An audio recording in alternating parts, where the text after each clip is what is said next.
Uh, I'm Kied. This is a FE hack, Heaven's Bloom. I mentioned it back when I was doing Immortal Sword stuff. That at least for me, it had just kind of come out of nowhere, and I saw a post on Reddit that, hey, check out this completed hack. So like, cool. No, I've been wanting to check it out since about then. Immortal Sword is as I mentioned at the end of that, a tough act to follow, but uh, I'm tempering my expectations to try to be fair in that regard. Um, like we've got minimal change, nothing to the class role, minimal change to the title screen. I believe this is I have hard mode here. Um, okay, it doesn't give me an option, so it's just we're going right in. All right, it's a little more abrupt than I was planning. Let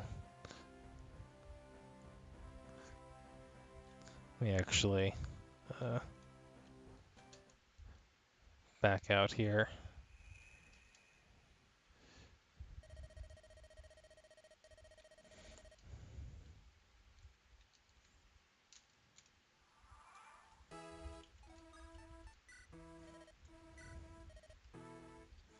Looks like an interesting start, but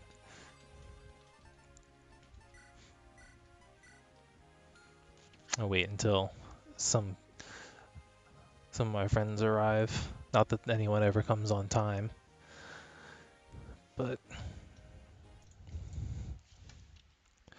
one sec.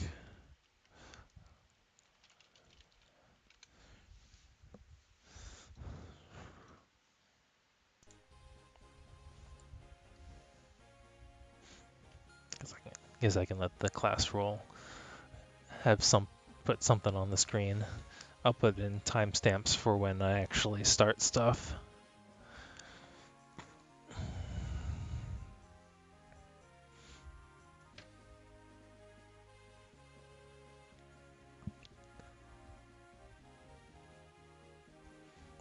Yeah. I don't know if I talked about it since it actually happened, but at E3 that I think I might have still been playing Immortal Sword,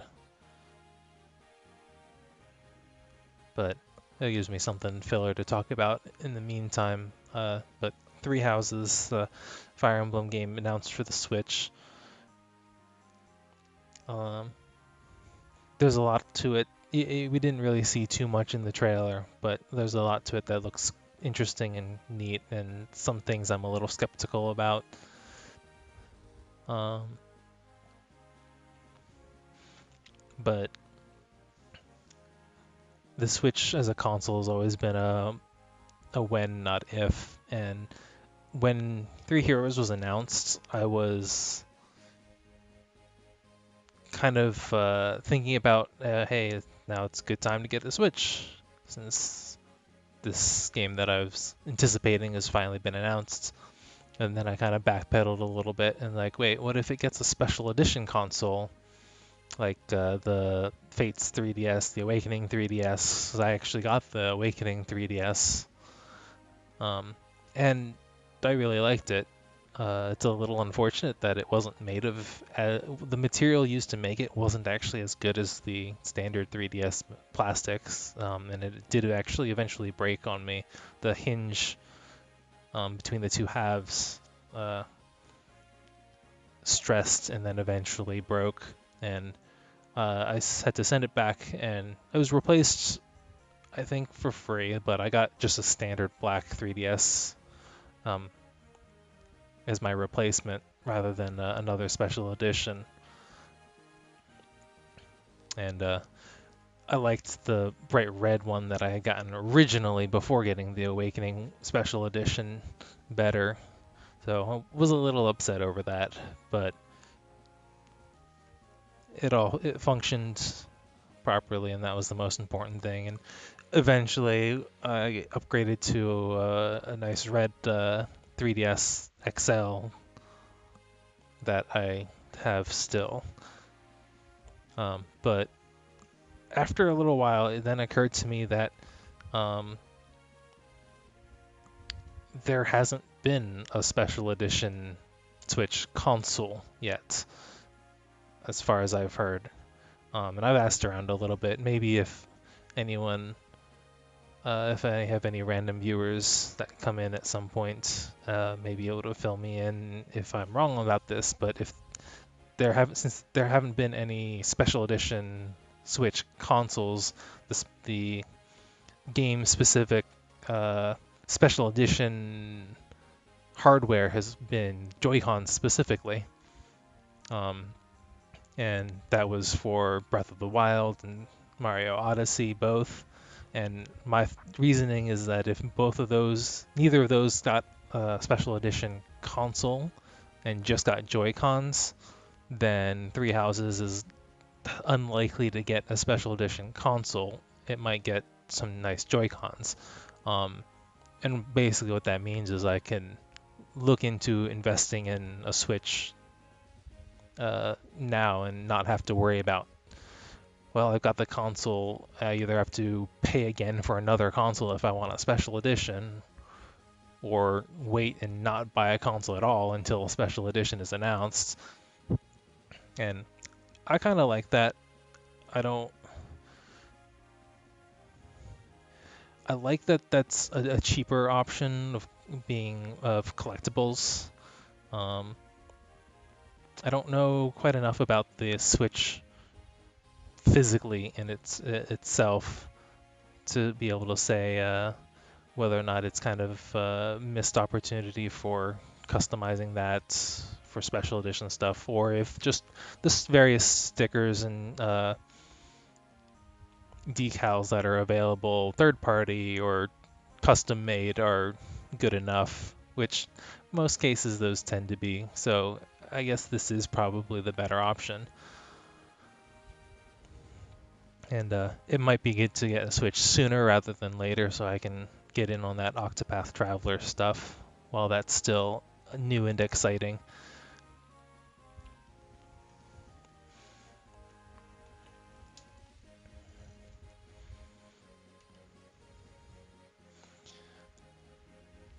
I have a friend who really wants to play me in Cross Tag, but he only has it on the Switch, and I neither have a Switch nor do I plan to actually pick up Cross Tag on the Switch when I do eventually have a Switch.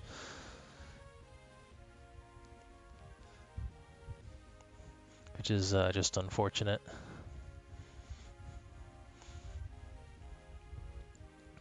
We should be able to play Under Night though. That should be cross compatible between PS3 and PS4. And I do believe Unist PC port was announced recently. I want to say late August, August 30th or something. Not 30th, 20th-ish. And that's one I don't know if I'm going to be double dipping on or not. I suppose it depends on who I know that might want to play it that can't play it on PS3 or PS4. I think I got the original because there were a number of people who never got the PS3 version of the first game, but did get the Steam version, so there wasn't enough of a demand amongst my friends to actually get the Steam version, even though I already had the PS3 one. But that may not be quite as true about Unis, so we'll see.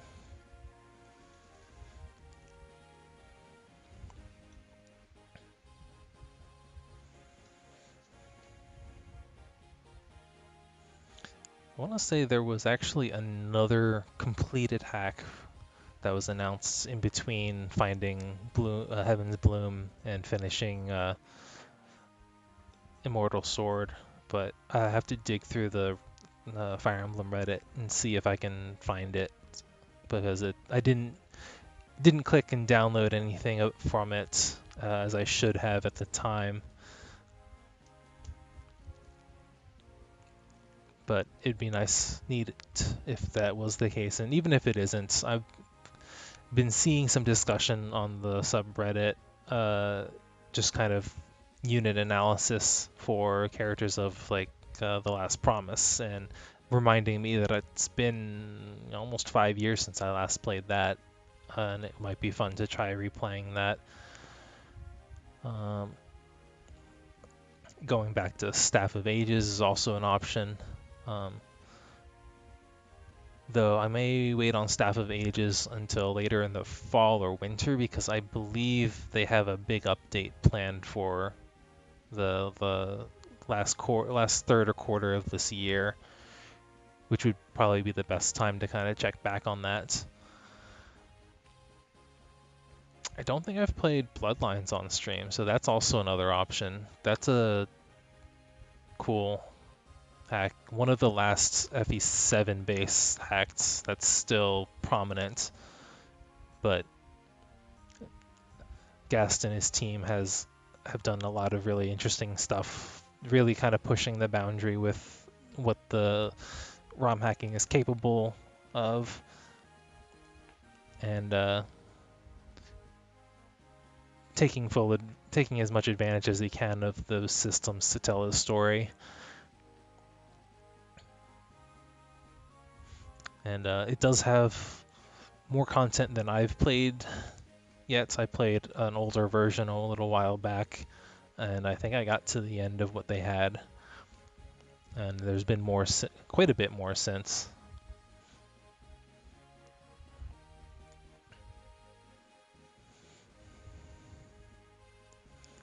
So I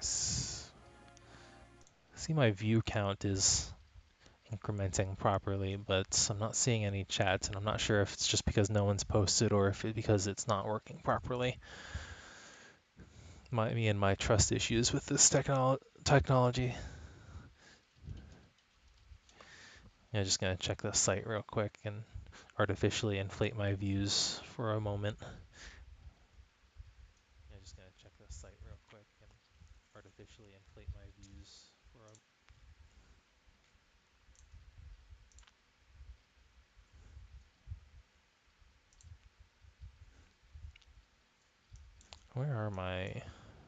Where's my chat? Okay.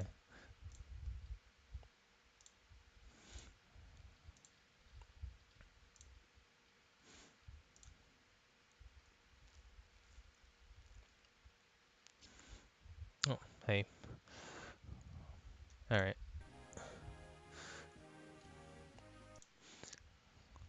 So this is called Heaven's Bloom, and aside from coming out spontaneously earlier this year, I know nothing about it aside from it being FE8 based.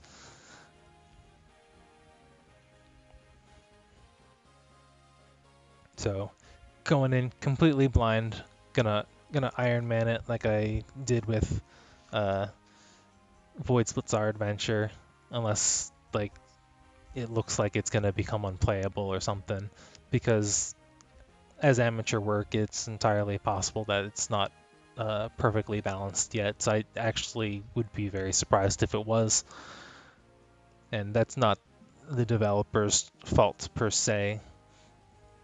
It's just a virtue of its state of completion.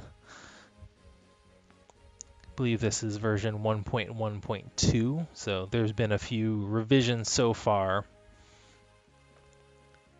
but don't expect it to be a perfect product yet.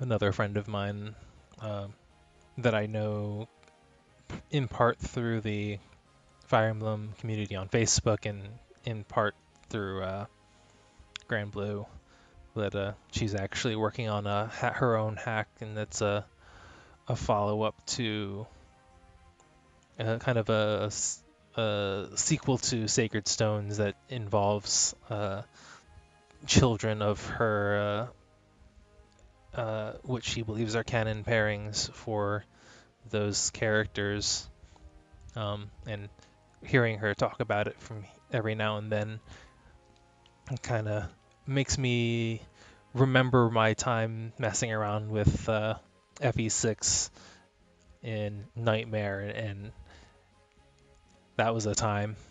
I don't think anyone uses Nightmare anymore, which is kind of amazing in its own right, and I would have to almost reteach myself how to hack stuff, but it's something that still kind of interests me.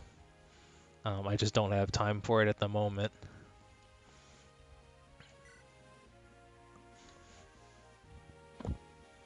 But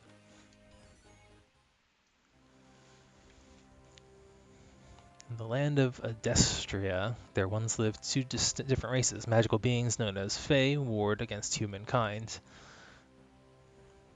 A race of half-bloods emerged, born of each. They allied with humans and defeated the Fae using the Fire Emblem.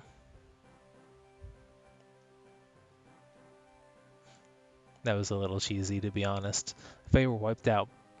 The kingdom was founded. What kingdom? Adestria? And that went a little faster than I could read it. Or at least dictate it. Using their gift of magic, subjugated and that was over 100 years ago.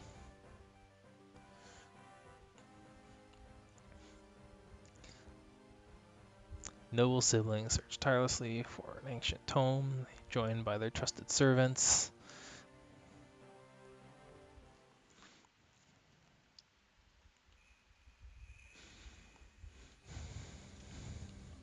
Hopefully they can find a little bit more of a way to show that and tell it less. Especially since there was some pretty important stuff in there that actually went by a little too fast. Maybe if I were by myself, I might have been able to read it out in time.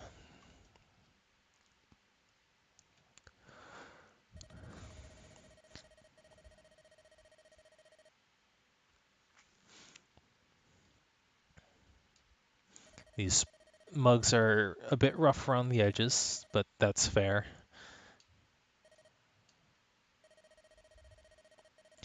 I'm kind of wondering, like the skin colors are a little interesting, and I'm not sure if I'm supposed to interpret like how much of this is flux. That's something I should probably check.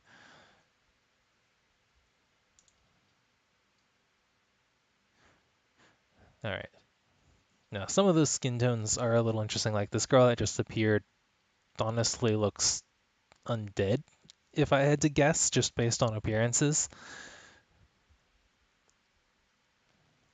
Um, and then the girl that appeared first, I assume is one of these half human, half fae people.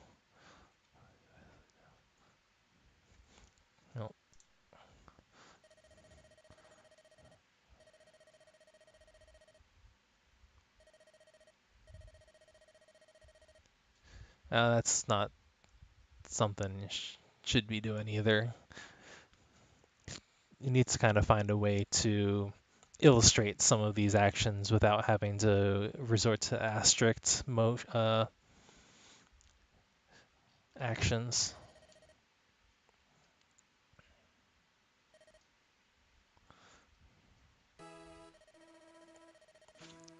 I don't have my sound up all that much, but was that section entirely quiet, silent as well?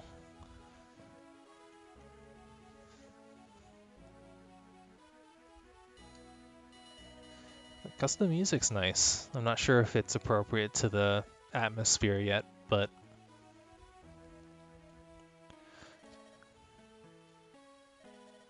it's kind of a little uplifting.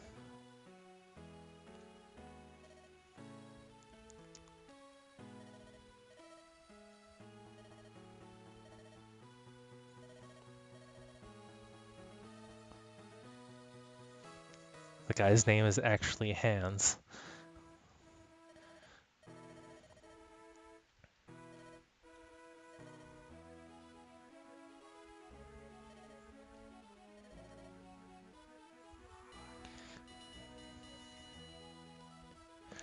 So that was kind of decent.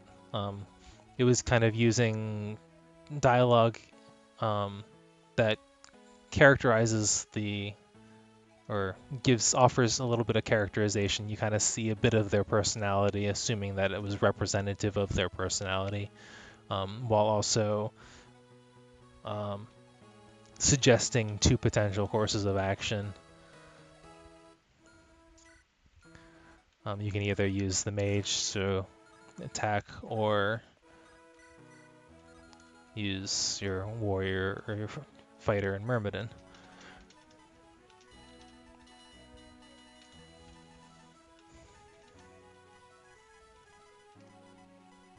And we can stick with the blue.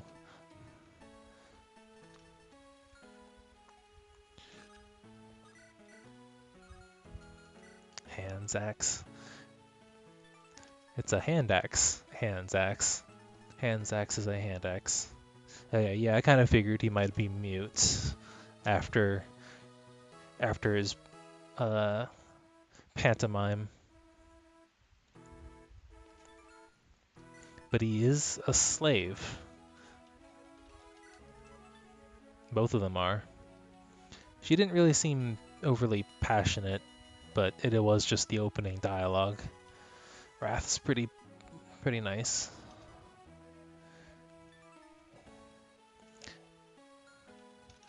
So since this is using Circles Everywhere's, I think it was Circles, FE8 skill system base, that's why we've got this, and it looks pretty similar to Void's Blitzar Adventure in terms of UI, both the skills and you can see everyone's growths. Let's see, I should be able to hit. Yes, no. There we are. See everyone's growth. And hands is kind of abysmal. I mean, I guess kind of typical for a fighter, but don't expect a lot out of them. Smite could be useful. Anything that affects movement has potential. Fiery Blood's always nice. Fordra. Struggles against a horrible ailment, so yeah. Not undead, but afflicted by something. 25 speed. Interesting. So she's got magic, she's got luck, and she's got nothing else. Which is interesting because this archetype sometimes, like if you have a high magic, high luck mage, they usually have at least respectable resistance, but Fordra has nothing on that front either. She's got a good base, that's about it. But her speed is likely going to be a problem even after she promotes. Skill's respectable. And then she's got, what is this, charm? Survive. Okay, so yeah, this is exactly Circles Everywhere's skill system.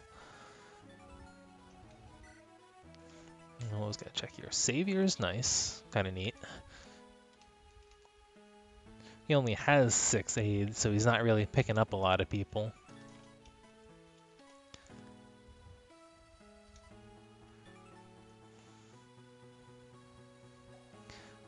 Decent bases. Okay growths. They're kind of middle of the road and likely going to suffer from Elowood syndrome, where it's kind of really up to the RNG whether or not he excels in anything. Everyone level 1 as well. Alright, well, what's the rest of this map look like?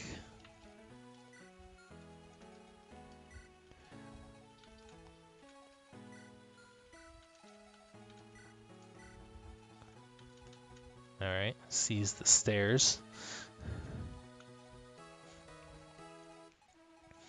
I think the story setup was that they detected some kind of power something from the ruins, so I assume we'll be going deeper next chapter.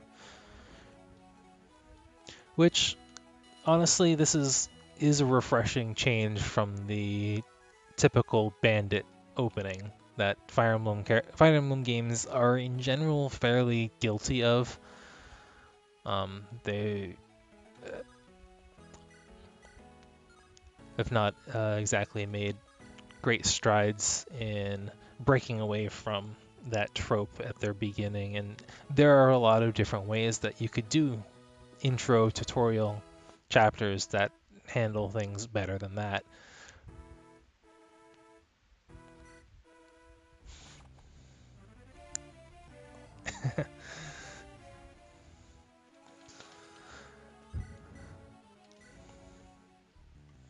And that is admittedly like in a isolated sense, that is one thing that Fates did well, and that it doesn't use a bandit chapter for its first chapter.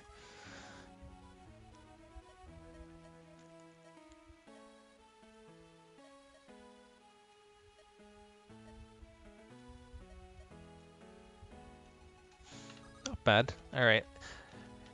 Given that Hans is mute, I might be able to forgive his dialogue all being asterisk pantomime motions.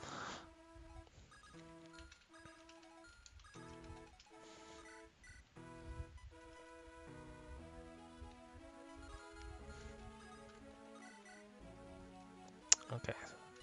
Cassius cannot one rounds. All right. So none of my three characters can one round any of them. So I'll be left with, they just have high HP because they're revenants, and that's something that's characteristic of them. All right.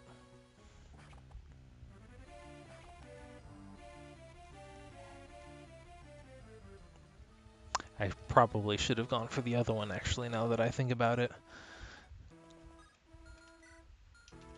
4, 7, 4. Okay. Kina has slightly more HP.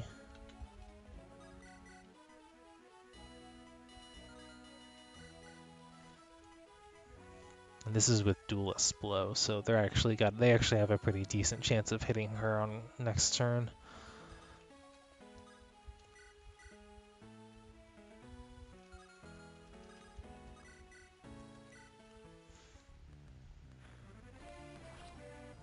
Standard mage sprite, but the coloring looks pretty decent.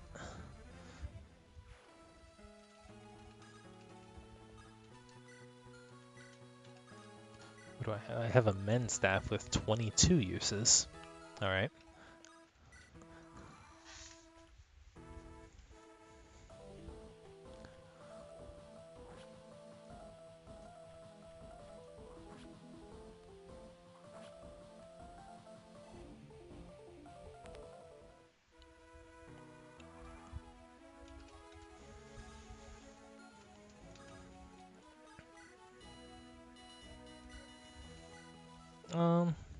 I mean, in the grand scheme, there are probably more hacks that don't add new animations than those that do.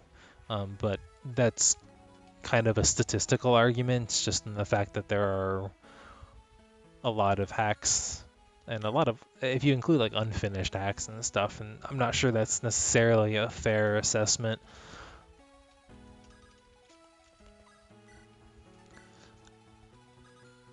So aside from that, it's not uncommon to see like added some of the classes, like Halberdier is a popular one, and because I think, what was it, Blazer that made that, or the first version of that at least, and then he kind of made it available for other people to use, and if you're not trying to hack FE6, I've heard it's fairly straightforward and easy to import and then use in your game. So, do we have Danger Zone?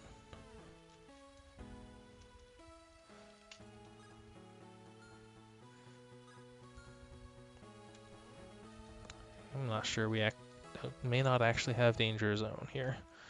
And that's something that should be a pretty standard as well.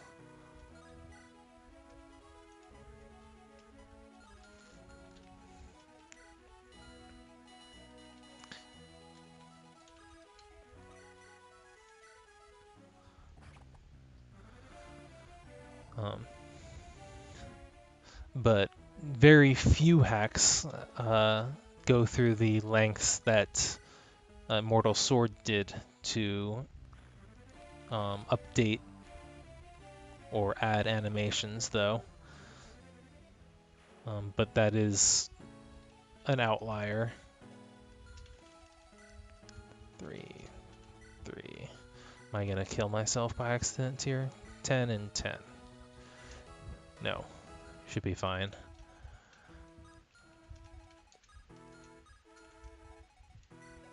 I'll even leave Charm in range. Wait, is that... Oh, just deal 2 damage. Okay, that's purely offensive, not defensive.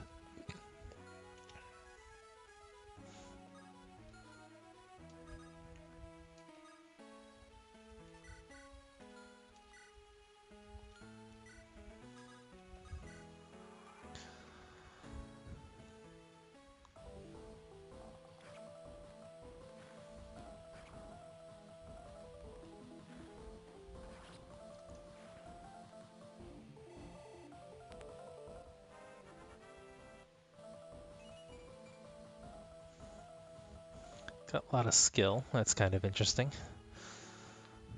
I mean, even at base, he has a lot of skill.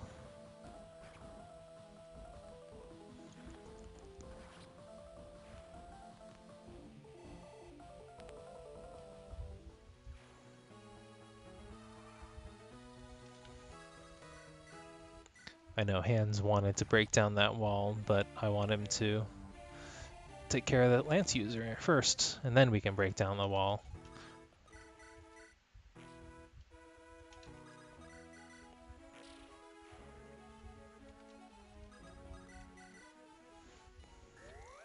Well, that is a mostly custom cleric sprite, I think. Looks a little bit like Sura, but not exactly. Different enough. Lance hand sword.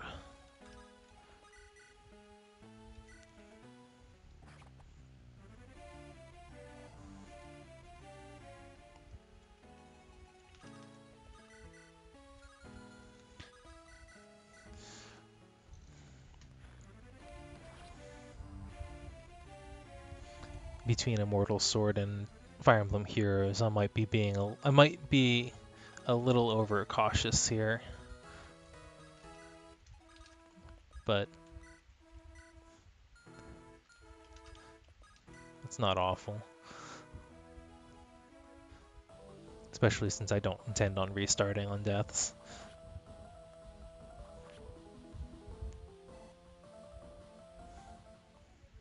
That's a debate that has been kind of rippling through the Fire Emblem community for a little while now, and it just kind of keeps coming up every now and then ever since the casual modes were introduced in the DS games. But oh, you can move. Do you move? Just because you can doesn't mean you will. 2, 1, 1. All right.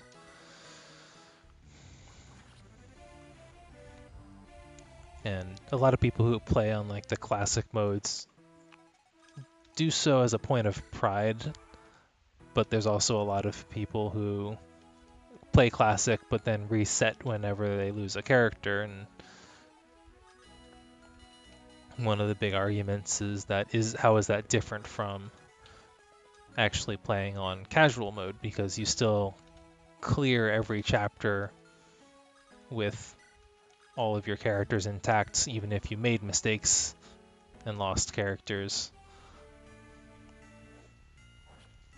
And there's some back and forth about that. which is part of why I think Mila's turn wheel and Echoes was a fantastic middle ground on that. Um,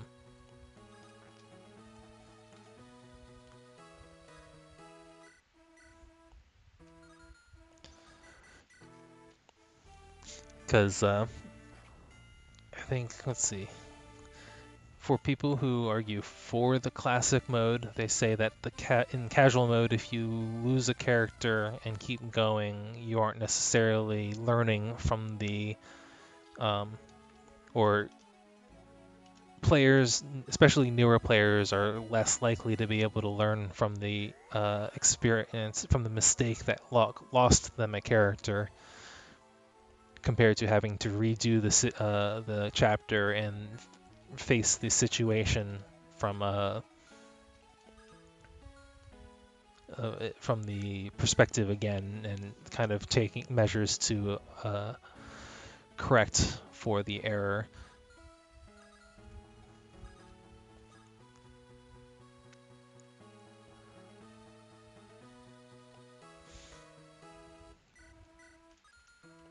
Yeah, that's another popular reasoning.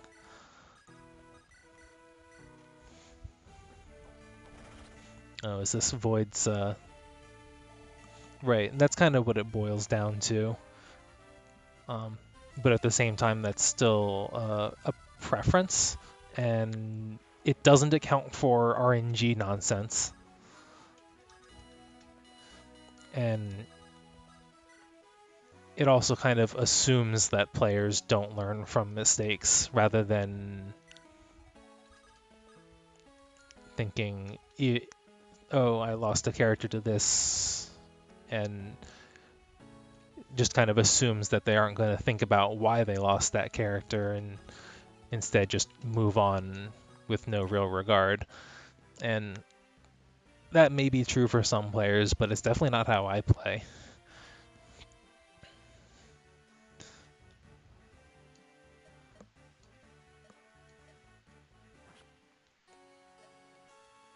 Is this her affliction acting up?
Interesting.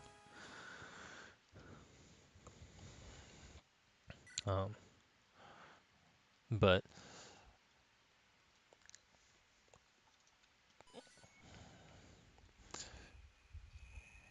I'm at a point where a lot of my deaths are less due to player error and more to RNG shenanigans, and especially in Fates, where that seemed to happen a lot more than in other games. I just took to playing casual because I didn't like having to restart because of an error that I didn't make. And going back, it's not the casual mode isn't a perfect solution to those either, which is again why I like Mila's turn wheel, because you can turn back the turns and actually see just the act of turning back those turns can help show player where they went wrong and get them to a point where they can make a change to that strategy and see that it turns out better without having to waste a lot of time as well.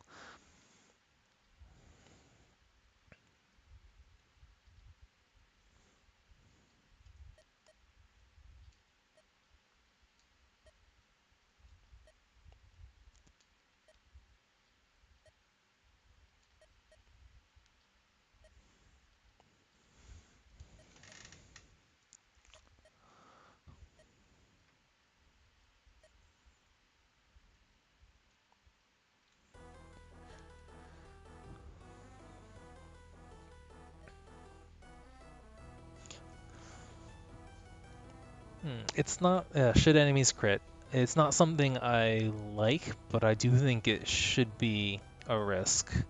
Um,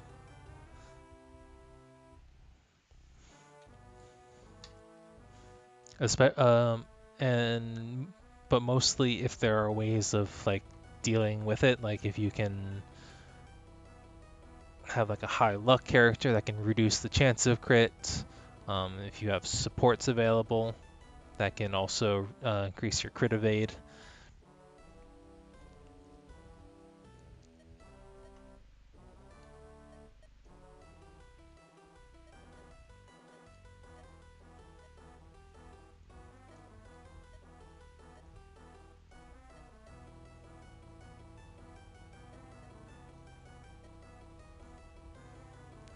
What was that about?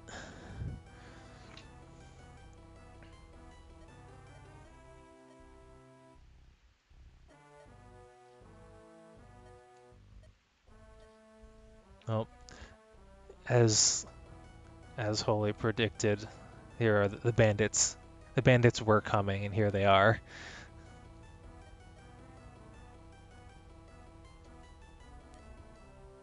Those are supposed to be collars. Okay, I mean,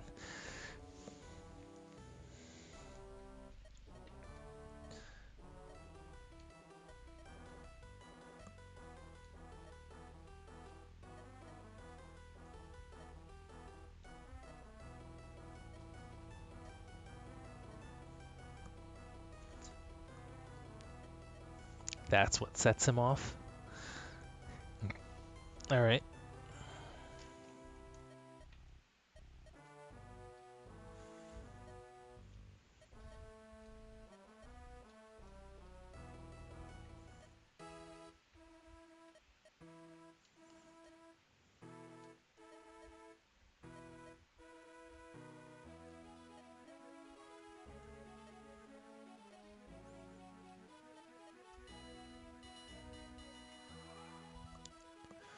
That was interesting. All right, so we had a lot of characterization information. Not all of it good, but it was there. And then they slipped. So the writer is making an effort to slip in um, instructions, gameplay instructions into the dialogue, and I do applaud them for that. Um, but it is a little clunky, and I'd have to kind of sit down with the script to try to see if I could improve it if I were to uh, look for that angle. But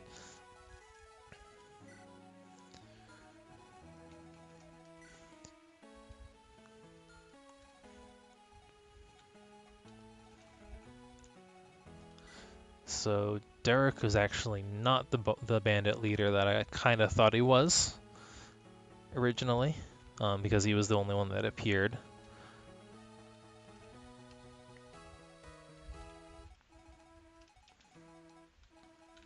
So, and then there was the archer-looking character from earlier in the house that's probably over here.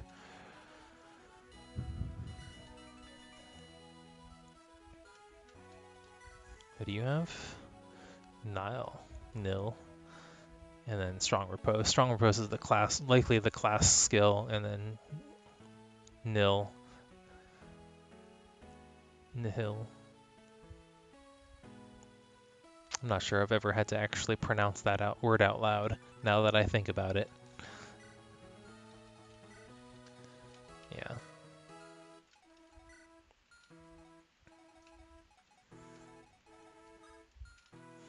You gotta get used to non-F heroes' movement ranges as well.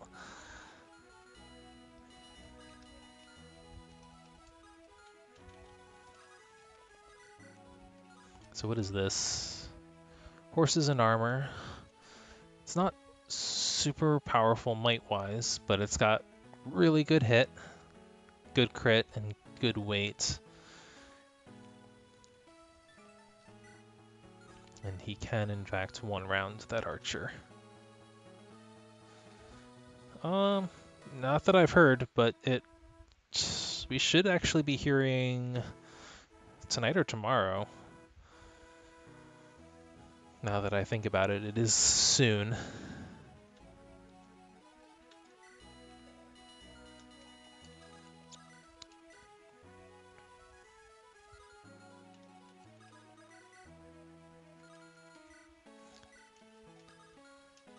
Actually.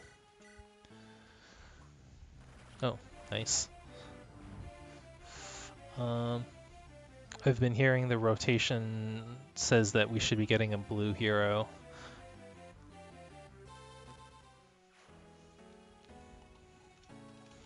And I think male Robin is fairly popular as a potential option. Though Eliwood is the only one of his trio that is missing a legendary version. Though he does have an ult, even if it was a Tempest Trial reward. I guess I might as well get in close and avoid the counterattack. Oh, since he's a mage, he's got focus. That was a almost...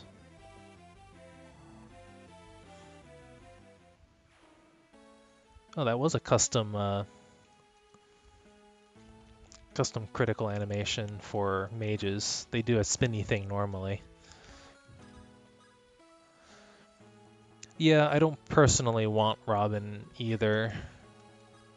Not that I dislike him, just we have too many as it is. As you say. Blue, huh?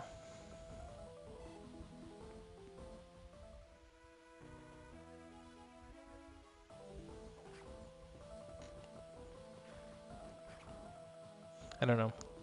Beyond that, I haven't really thought much about it.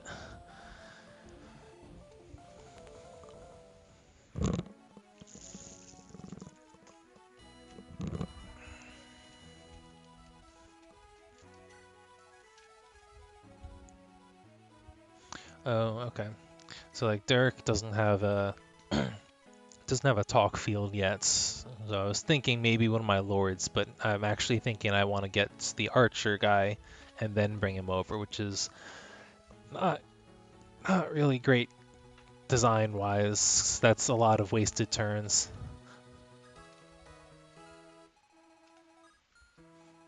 But that's what I'm going to end up doing.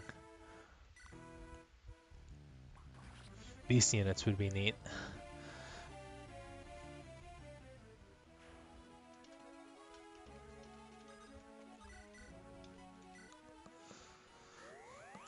I've theory crafted with a few people how beast units might work in heroes, though I don't think we've ever come up with a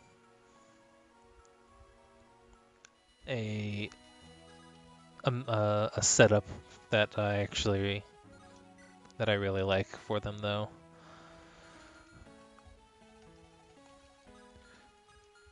Wow, I probably should not go in.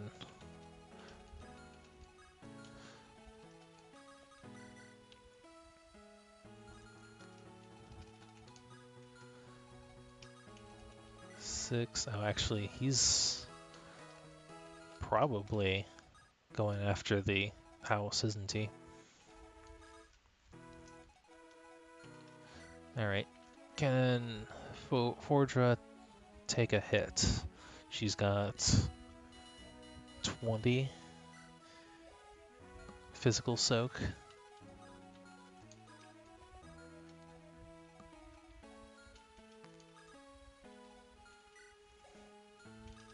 Actually.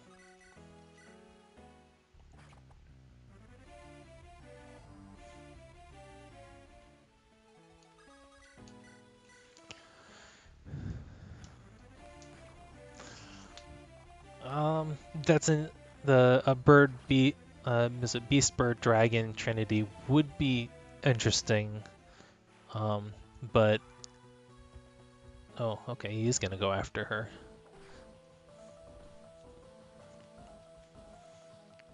But I think that would also be unnecessarily complicated.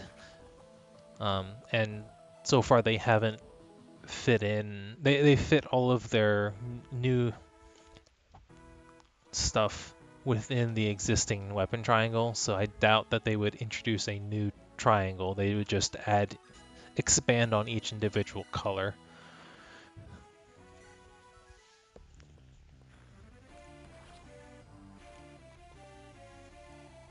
Um, but I suppose one other thing that I've seen people talking about is that they brought in Legendary Lyn as a green bow user, and we've not had any word of a red or blue bow users yet either.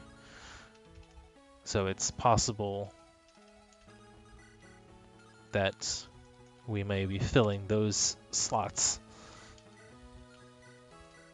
Go ahead and use the Shamshir here so I can clear out heads.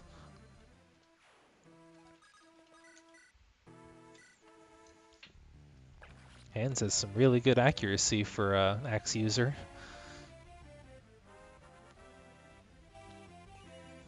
10 skill, yeah.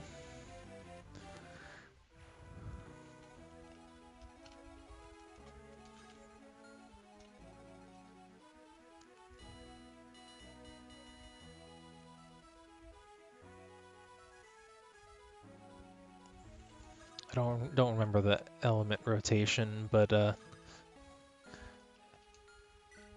would also say just because another game did something that was a bad decision doesn't mean that IS is going to do that as well. Not that they can't, but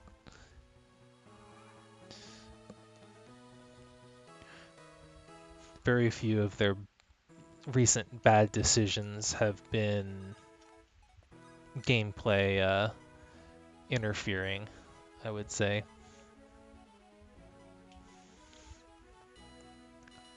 Excluding recent changes to Arena. Not that that affects anyone who's not trying to compete at... Not that that affects anyone that is not trying to compete at tier 20. But so I guess they were throwing the whales something extra, but kind of at the cost of the semi-whales. That's a fire breath spell animation if I've seen one.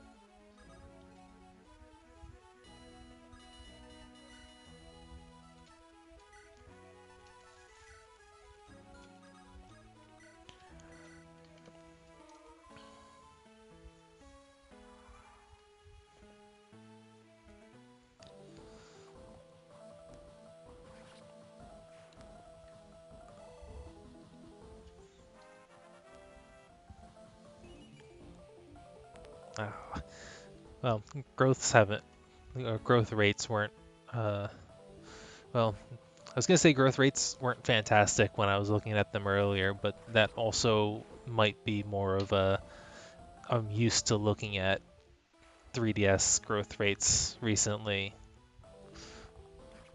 and that's why those growth rates didn't look spectacular, even though they were probably decent. Random reinforcements, alright. Archers too.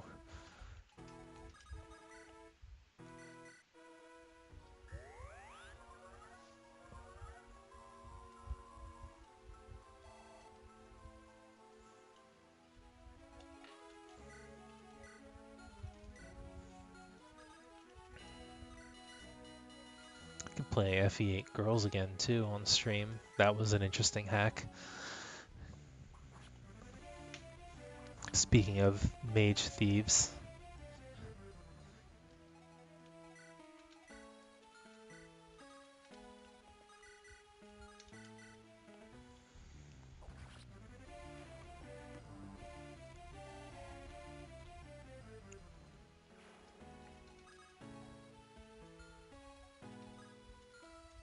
You have Iron Sword.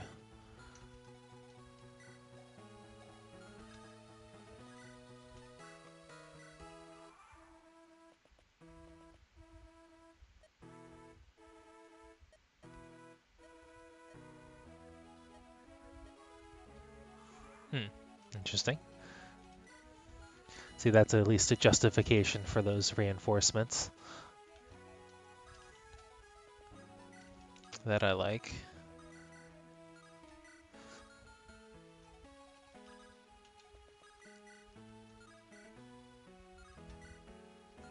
Oh, 3 damage. I'll take the chance of crit and the higher accuracy.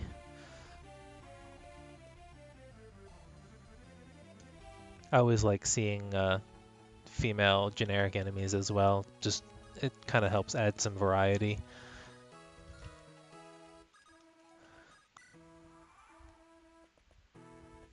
Okay, good. He'll come to me.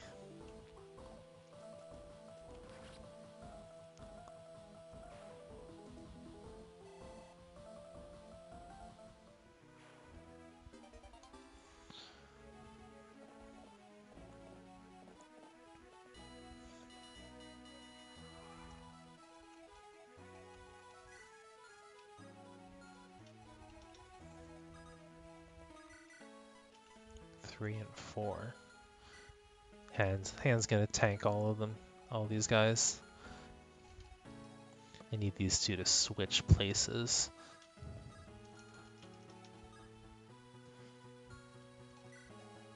Iron Bow, 10 and 11.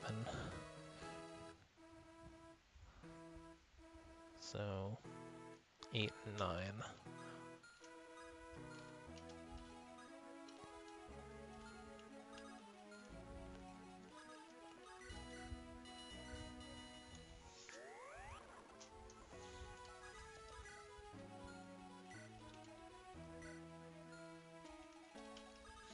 All right, let's see what's in house number 1.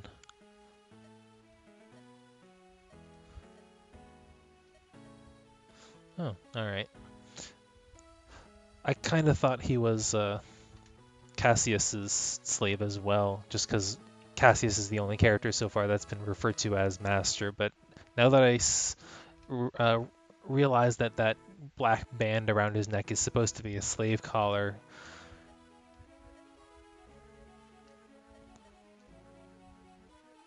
All right.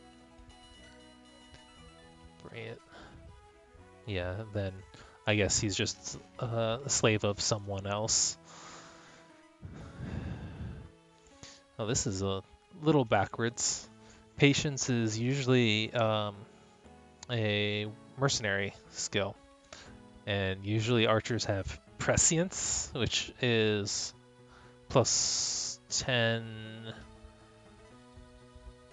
hit avoid when attacking, but I guess certain blow kind of covers that in spades, so patience is his personal skill. Also level 1, but with 9 speed, which is pretty fantastic. Admittedly, the colors of the stats also was anchoring my expectations a little bit, so I see 40s, but I see it as orange, which is closer to the red spectrum, so I thought kind of figuring that was low, but 40 is actually pretty respectable for the GBA games. Decent for strength, decent for speed, decent for skill. It would be really high for defense.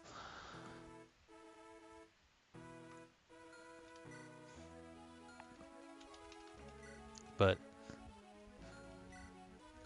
they're very similar to growths there. Still have yet to get anyone with good resistance growth. Does Kina have 7% growth in resistance? Why it's not 5, not 10, just 7. Okay. Just noticed that.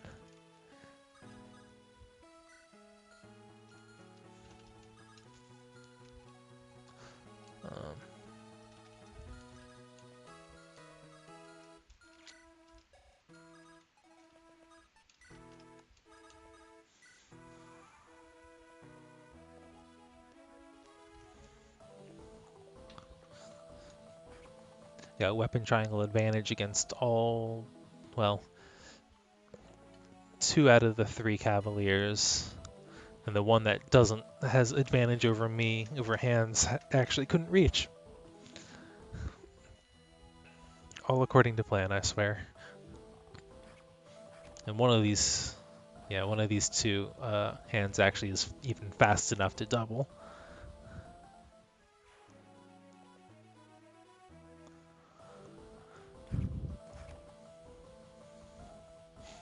Maybe I'll call him Hans instead of Hans. It just sounds a little bit more respectable.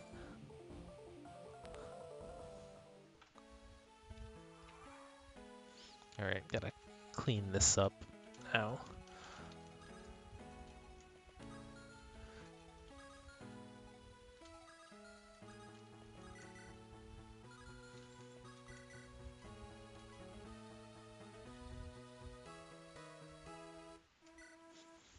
Let's see if I can kill him. I can put use Hans to kill the archer, and then I can put Kina on the other forest tile. That gives me a defensive lineup for the next turn, even though there should only be... Oh, I don't need Derek coming in here and messing up pawns, which he probably will. That's a 4 difference. 11 con. No, he gets slowed down by 1, so he should actually be just slow enough to not kill. 5, 6, okay. 10, 8, 4, 6, okay.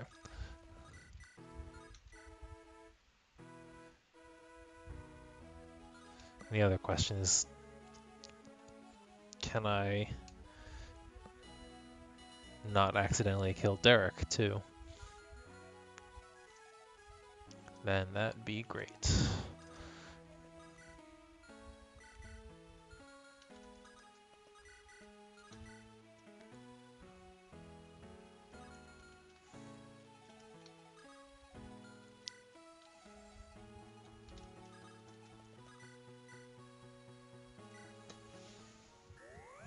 Forger is gonna get attacked by the remaining cav, probably.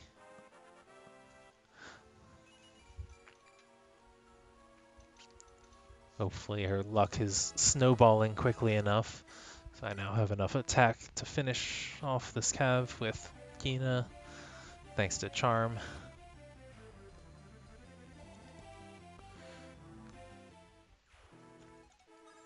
But yeah, but he's just got an iron sword.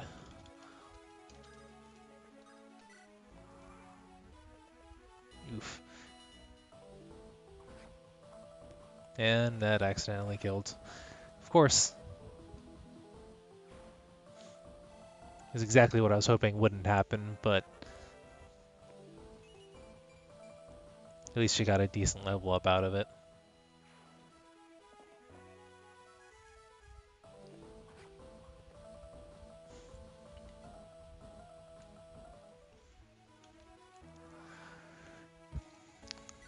He couldn't have gone after the one character. He couldn't have gone after the fighter that he had weapon triangle advantage over. No.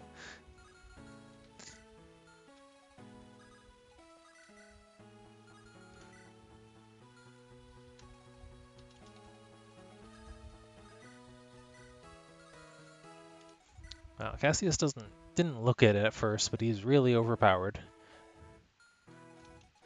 But enemies are really weak.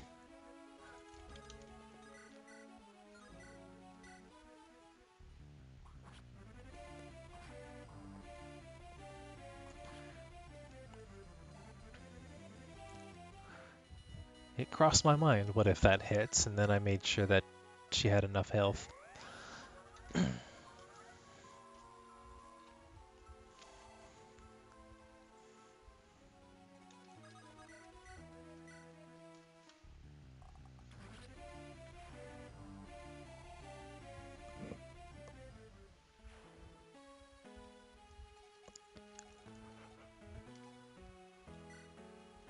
Well, you actually can't see Brayet's eyes in his mug, his mini mug at least. Either can't see Cassius's either. Hans just barely. Oh well.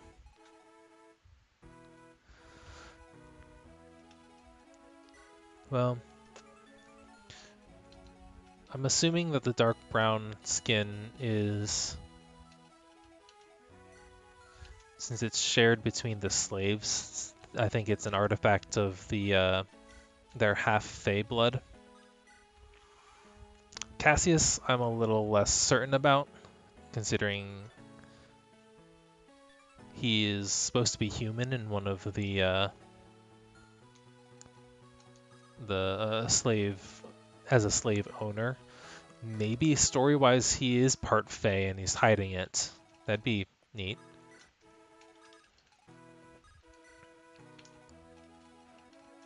I think that's been done before, but I don't think Fire Emblem has ever done it before.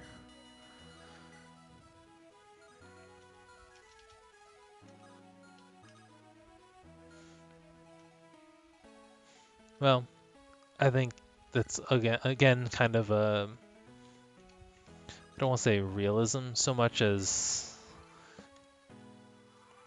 like a lot of the like half my playable cast are slaves, and they don't exactly appear to be decked out in luxury either. So having vivid, colorful clothing does kind of make sense, especially given how Cassius dotes on his sister. His sister and himself being the only ones with real splashes of color.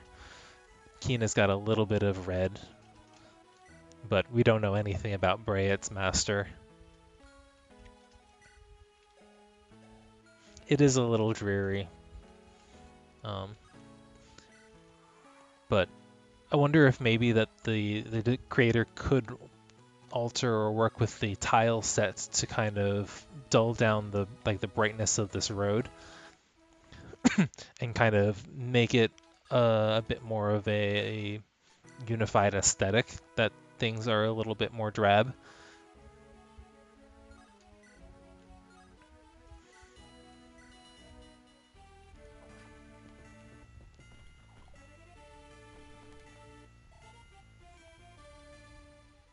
I kind of like the bells in the OST so far.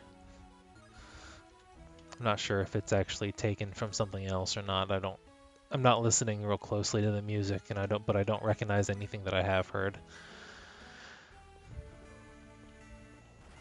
Okay, he does still do his spinny thing. So that's not exactly a custom made animation, but for critical, but there was a little bit of an extra flair there that isn't normally.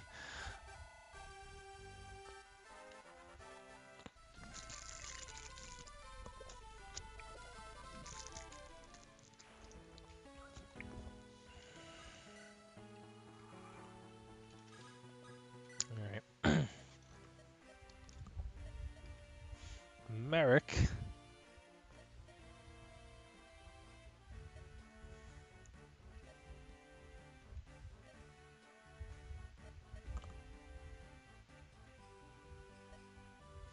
So this Kreese.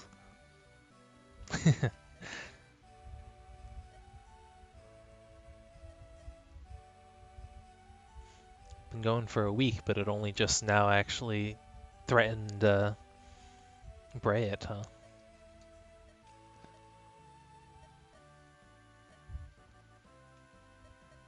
That was a dialogue skip.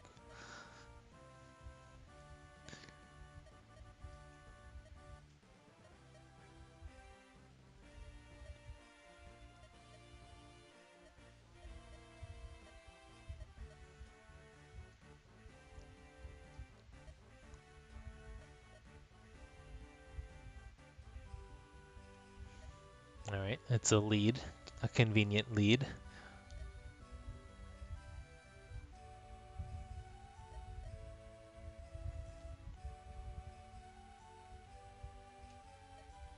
Unfortunately, he might be among the dead. but it was his own fault.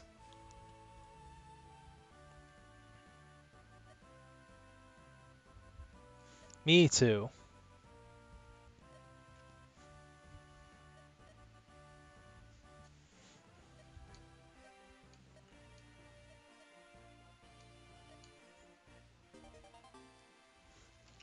Hmm.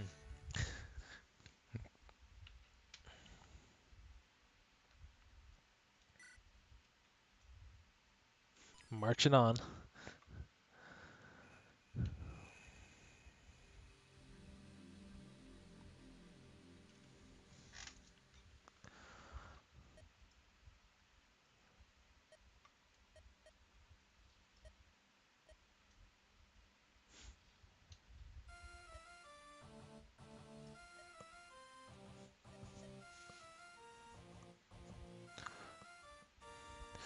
Rattle Jost.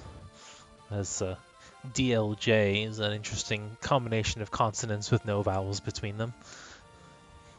Hope I pronounced that properly. Now we've got a whole ton of magic users and no one amongst me that has high resistance. I hope the old guy didn't have high resistance and I didn't notice. But even he would not have been enough to carry this chapter.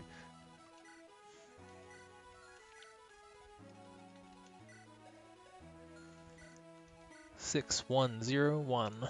Great.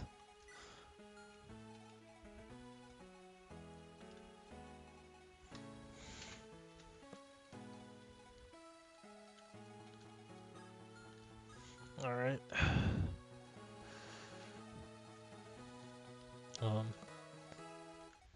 Well, going directly to the left is slightly lower enemy density. So we'll start off there. 9 speed. Can't double. 8 con. 5.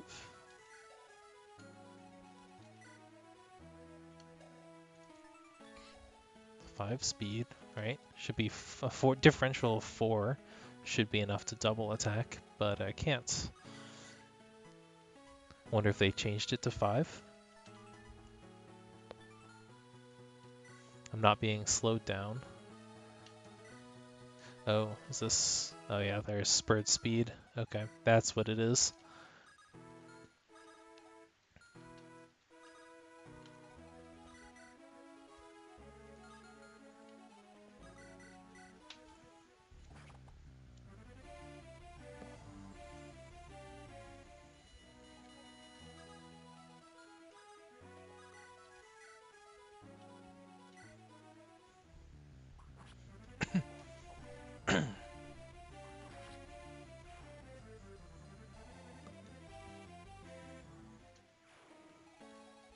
Actually, should check real quick if there's any sympathetic faces.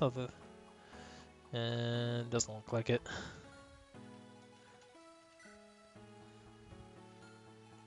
I think all the boss mugs are the same.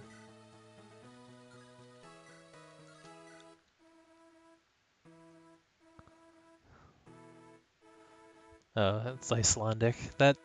Yeah, that kind of, I can see it.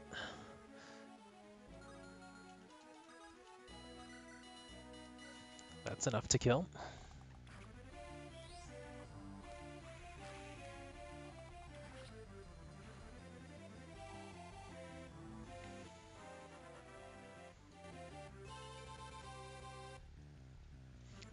Alright.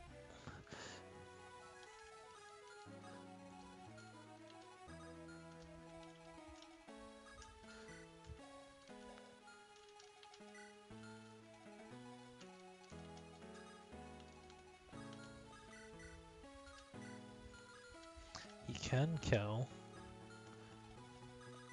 Can clear out this end and cover my back a little bit. Especially since he can't reach the other mage.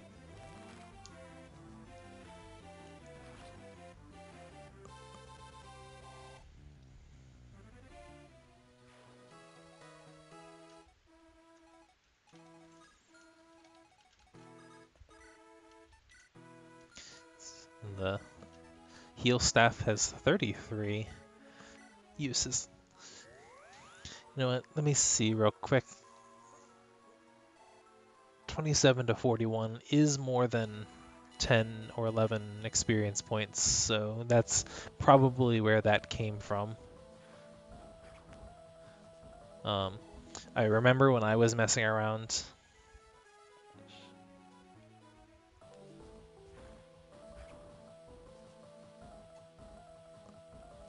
Poetic, not in pronunciation, but in meaning. When I was messing around with my own hacking, I did notice that the amount of experience earned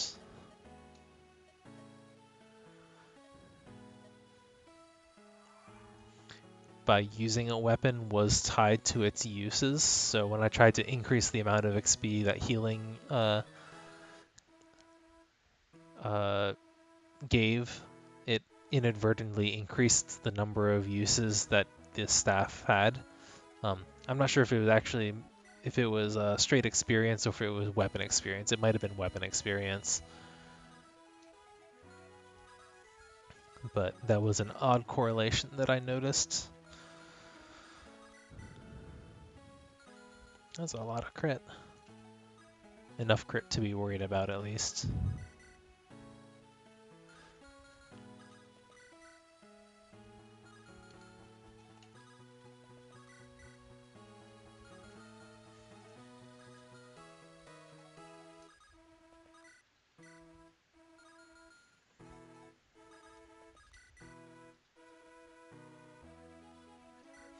That won't kill me.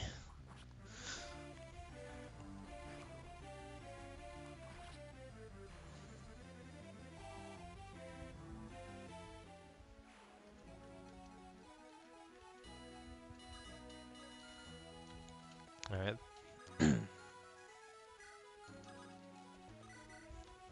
The other brigand didn't come after me, so he must not be tied to the other. He must not. Those two must not be paired, and or he's not programmed to rush at me. At least not last turn.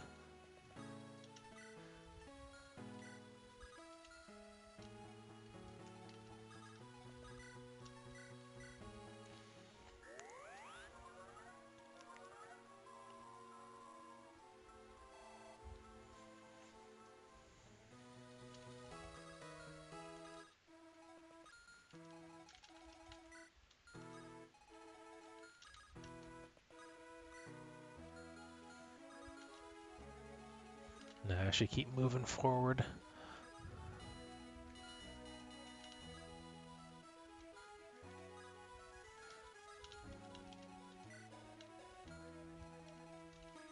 Can actually protect Kina with Hans. And now they're all charging.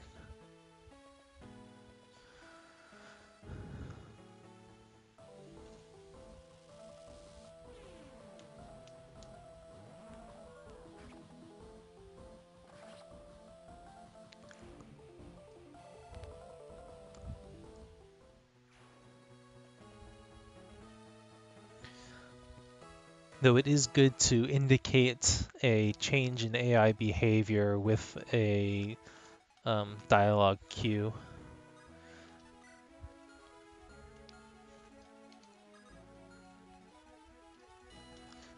So many magic users that I have no real great answer to.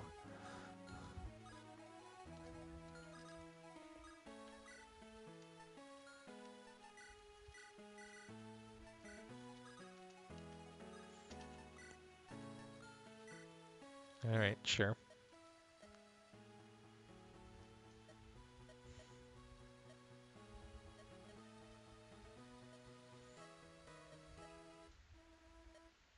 That was a conversation.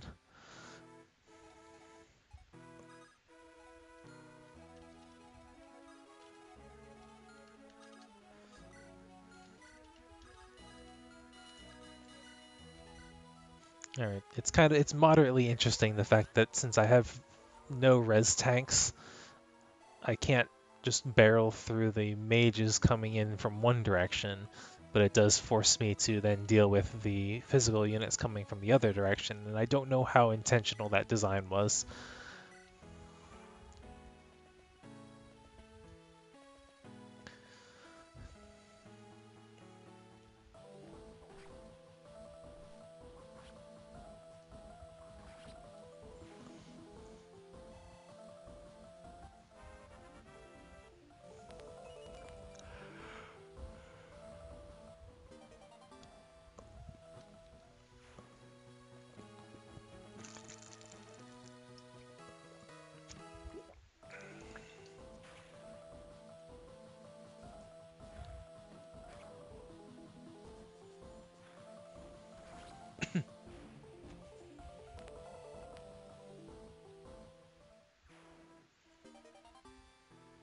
Okay.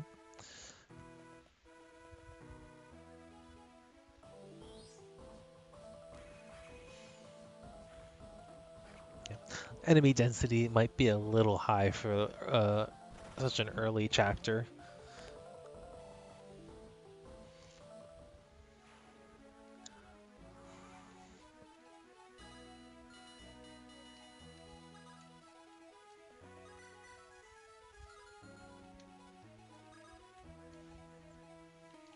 Let's see.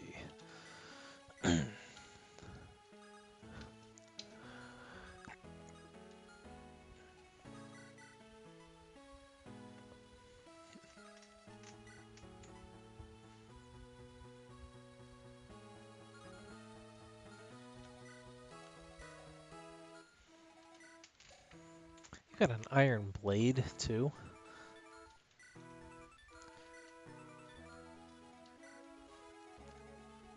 All right. Well, can I kill all three of these guys in one turn?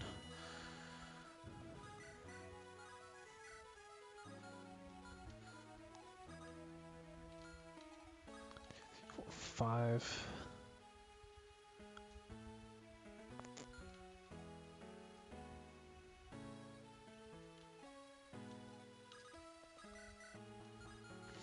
Or is it better if I double back real quick and take care of these guys? It might actually be better to drop back real quick, so I can... Yeah, I can reach them and overwhelm them real quick.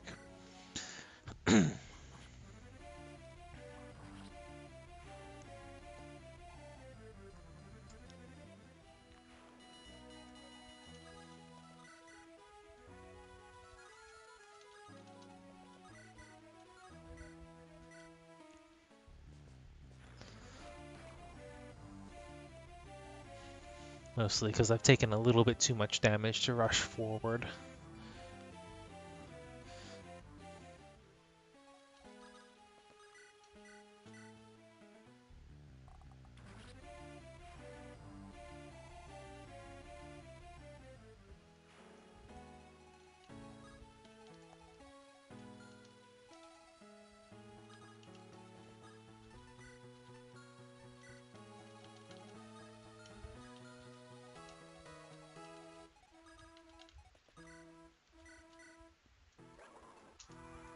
I should just turn off that animation.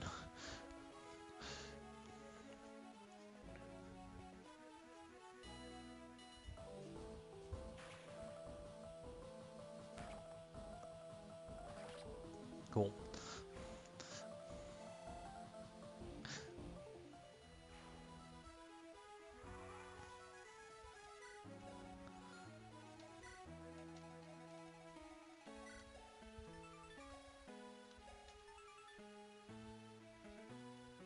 I think they increased... Yeah, so Thunder is 5 points more accurate, but also 1 point more... has 1 point more weight, which I think is actually a net nerf. Which is okay, because Thunder kind of needed a nerf. It was way too good. It also has no crit. It's now a bit more solidly a steel weapon for as far as tomes go. Alright.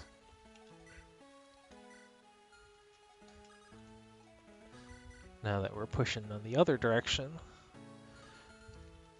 I think if I move, as long as I move my full movement, they won't be able to catch Kina.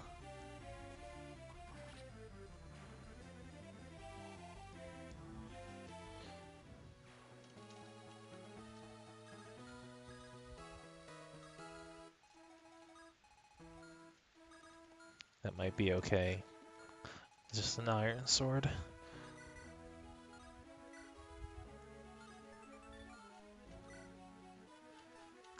And Cassius is just big enough to wield thunder unimpeded. 14, 16. Alright.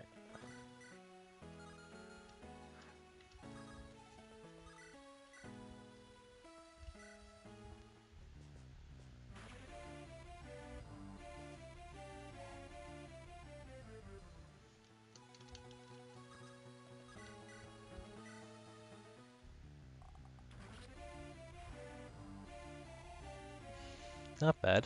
Can kind of bounce between these waves as needed. Good. Strength was important. His strength was a little low.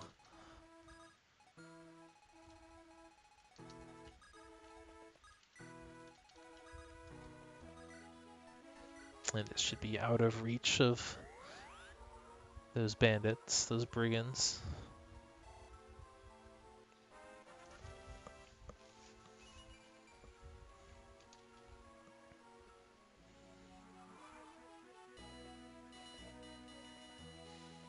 Though I'm not outrunning them by much. Might have been interesting if they had actually made Fordra's movement 4, which then meant I would have had to carry her to keep her ahead of this wave, or I would have had to slow down and actually deal with them. Might have had interesting consequences. And she is afflicted by some ailment. Let's see, I can actually bait and take them out. Now that all the mages on this route are gone. These guys move. Yes, they do.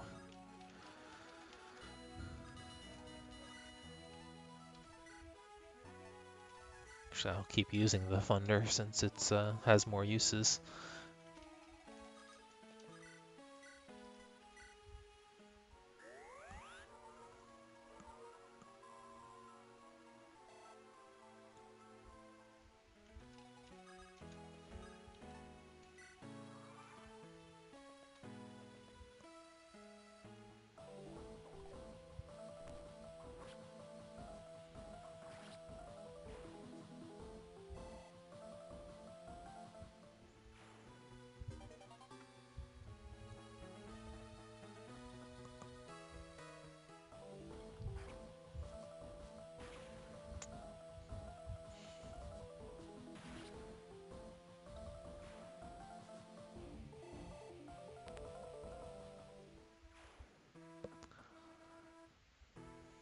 Everything going as planned so far.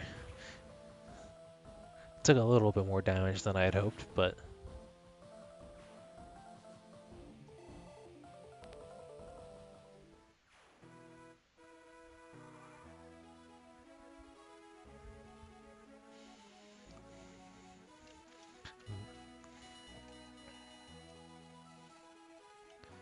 and we've all but wiped out the map at this point.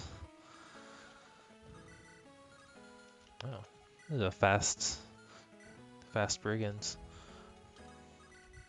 Not fast enough.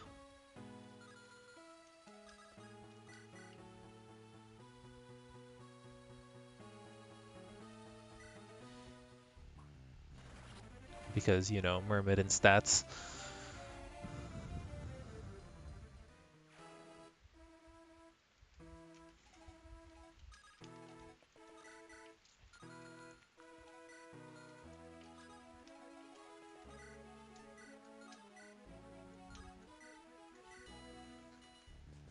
Okay. I was gonna give that to Brayet, but alright. Cassius wanted it. They might be about caught up anyway. 6 and... okay, 3. No, no. Not quite, but... enemies are weak enough that in general it has not been difficult to feed Brayet kills.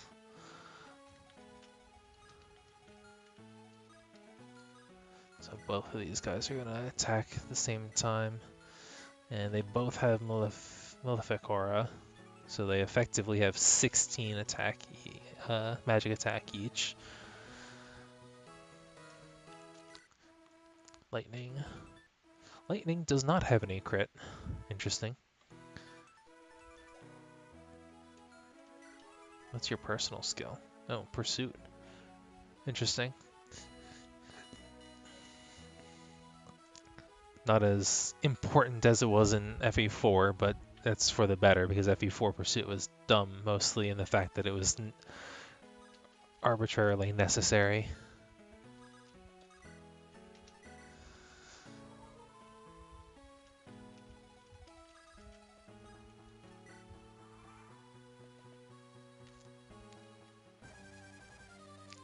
We're the heathens. I guess he might look at Hans and think that, though. Because Hans is half Fey. This boss music is doing something that I can't quite make out.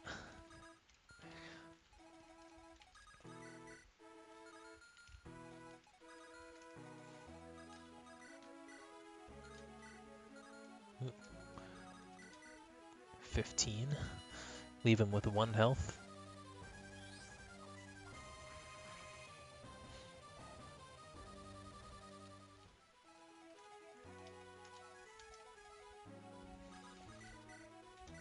Sure.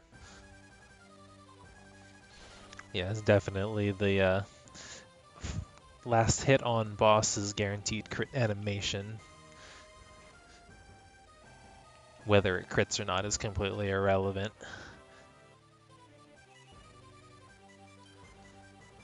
Though it probably does still have to actually hit. Silent Staff.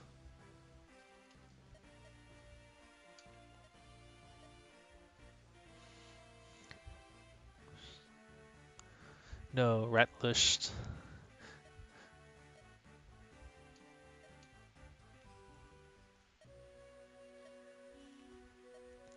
That's kind of gross.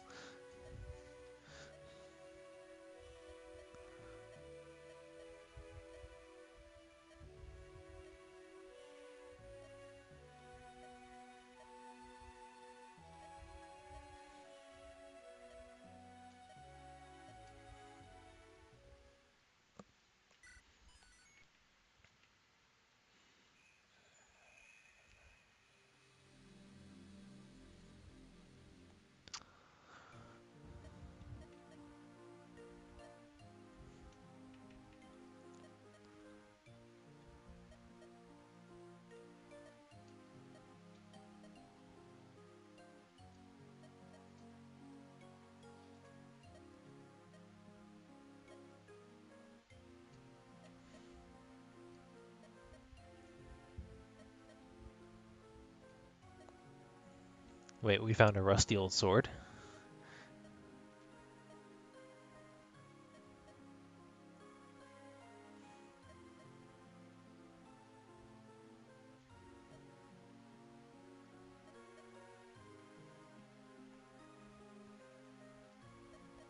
Oh, another dialogue skip.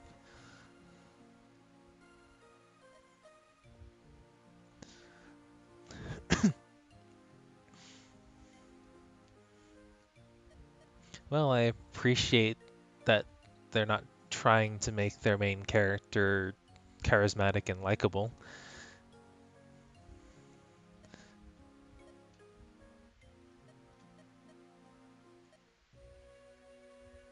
What is up with her eye?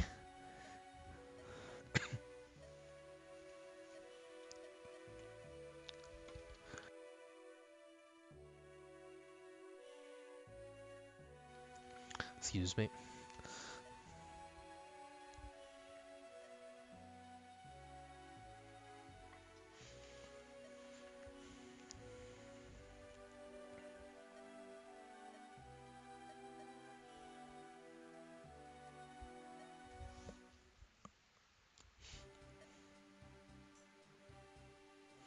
The duo actually looks pretty well put together, all things considered.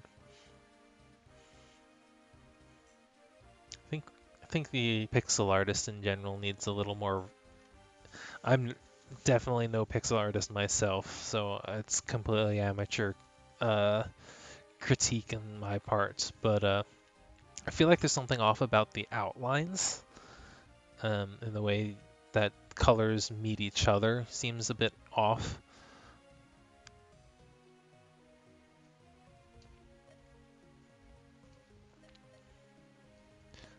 So I definitely recommend looking into refining that, especially for like hair.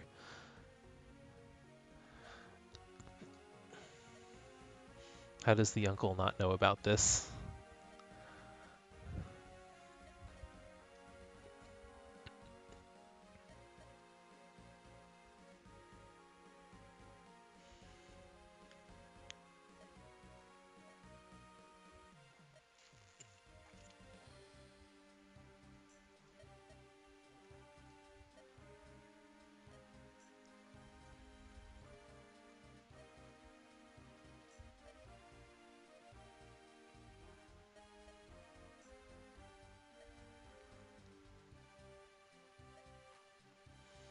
So all of the minions, all of the mages in the last chapter were half-bloods. Not that there was really any good indication of that gameplay-wise, or even visually, since they had generic portraits.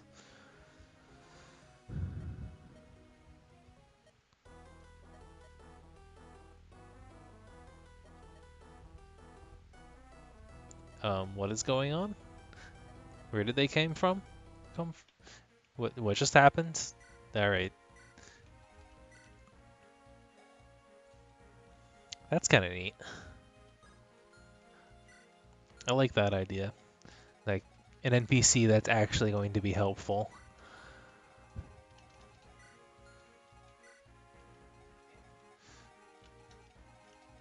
Oh, okay, I can't actually get out over there.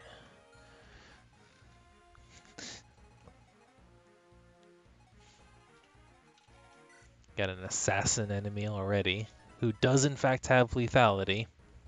See, this sort of thing, like crits you can survive, especially if you can like out defense them. Lethality is just RNG chance of screwing you over. Um, so while I'd say that allowing enemies to crit does have some place in altering the risk reward that the player needs to evaluate in certain situations, lethality is just a dice roll of screw you, and doesn't, especially as a boss. What is the objective here? If this is a survive, then I might be taken back a little bit. Okay, so this is a survive. So lethality on a boss, on any character, this is probably one of the only places where this is mostly okay. And this is as a to disincentivize actually engaging him at all. And I'll have to see how the chapter actually plays out, since I didn't see survive for X number of turns, right? But if he moves, or if he doesn't move, or doesn't move until really late in the chapter, then we're okay. If he moves on you immediately, then we might have some problems.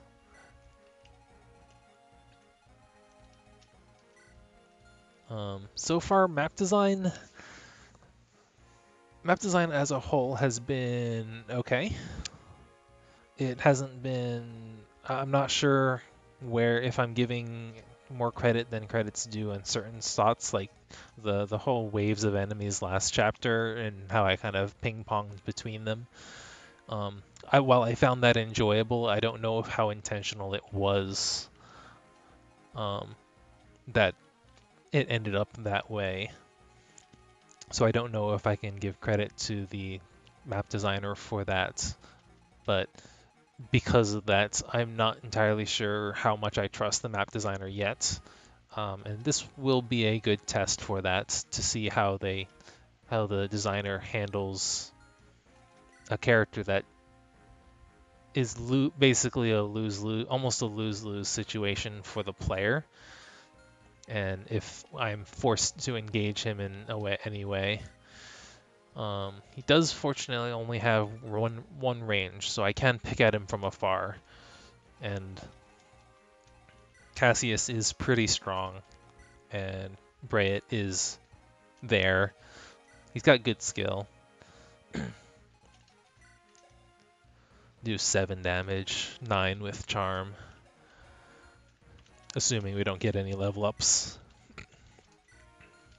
But is this reposition? No, pivot. Oh, that's neat. I don't think I've actually seen pivot in the GBA games yet.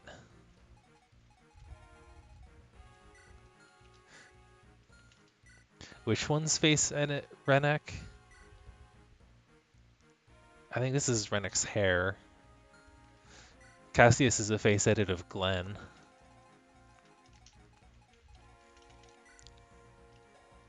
Anything else? Meyer. What does that do? Oh, it's a 1 to 3 range, but with no Sfratu stats.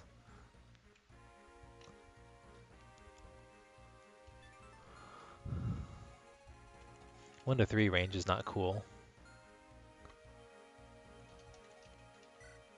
And a bolting with 10 uses. That's not cool. See, you were doing pretty well up until that point. Well, I guess this also forces me out to this side. But, man, what do I do about that? It doesn't hit especially hard. But if it hits Fordra, then she's going to have to eat her vulneraries. And those are limited. So I guess I have to keep Fordra out. That just restricts Fordra.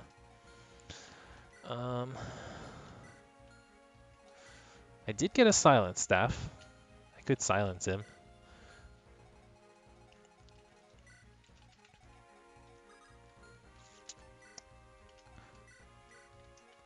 I will keep that option in mind. Silence has 9 uses now.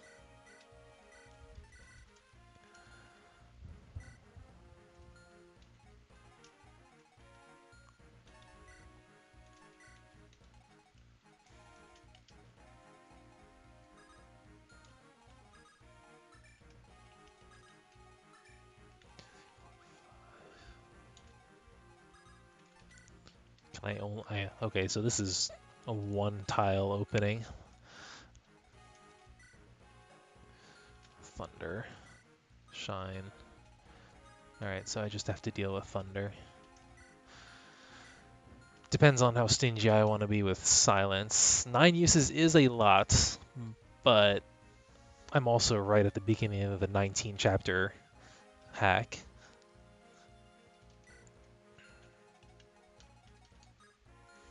I have to deal with Thunder, Bolting, and a Steel Bow on the first turn. If I try to engage this guy, I may let him come to me.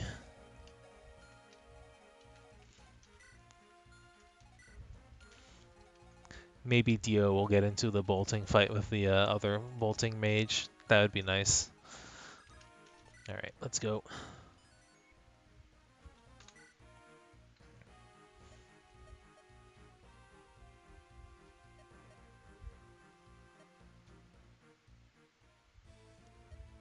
Oh, okay. Hello.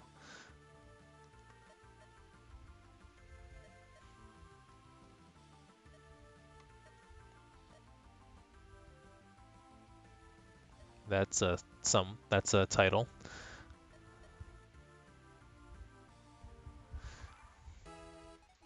Those are names. That's pretty typical Peg Knight stats. Not bucking any trends there, except maybe for the low res. Not that Peg Knights didn't actually originally have high res, but I think you need the mug artist does need to do a little bit of refinement on those eyes.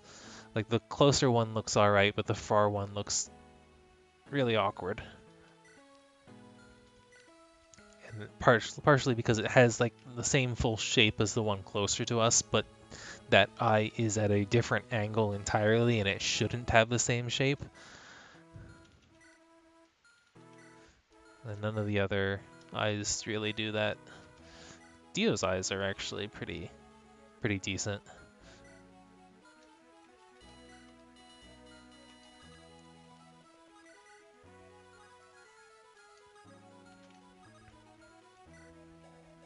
Seven defense, starting defense is pretty respectable. Hopefully it'll, not that I expect it to grow a ton. Spur speed, Kanto and camaraderie. All right. So we get our first or second support skill. That'll be useful.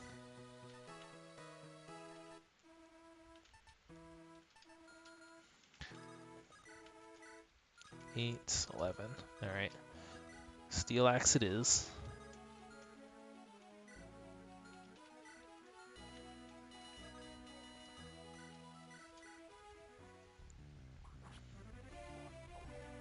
Grit?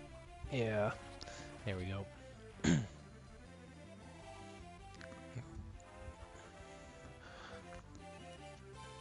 Good.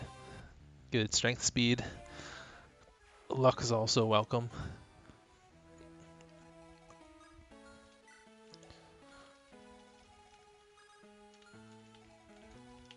I gotta make sure I'm not in.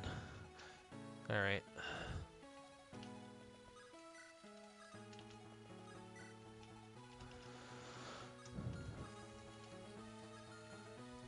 Taylor can come out and play.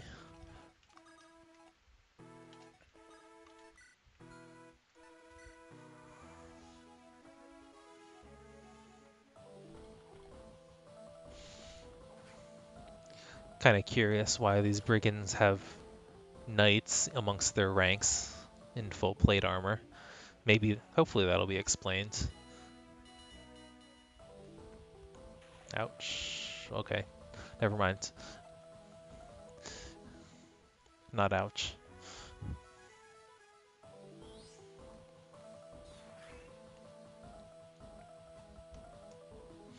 Kind of like Taylor's colors. Oh, okay. There's other siege tomes out there. Chapter 3 seems a little early for siege tomes, but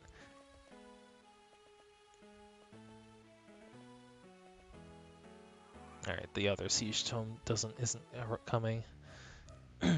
Dio is just messing these guys up. This is cool. I like that. They're like Radiant Dawn did it too, but they weren't nearly as potent as this guy's going to be.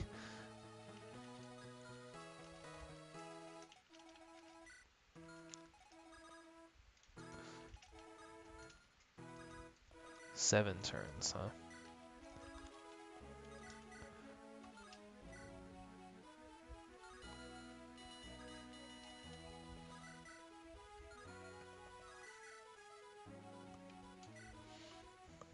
I should probably have checked what was to the south, but I'm reasonably confident I can cover for anything.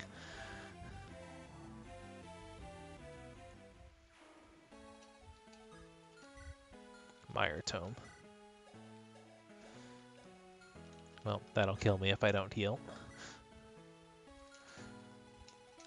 And the Purge.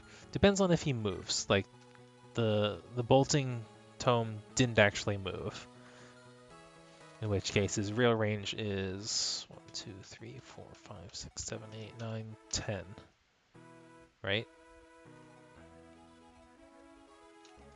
Yeah, because he hit Cassius.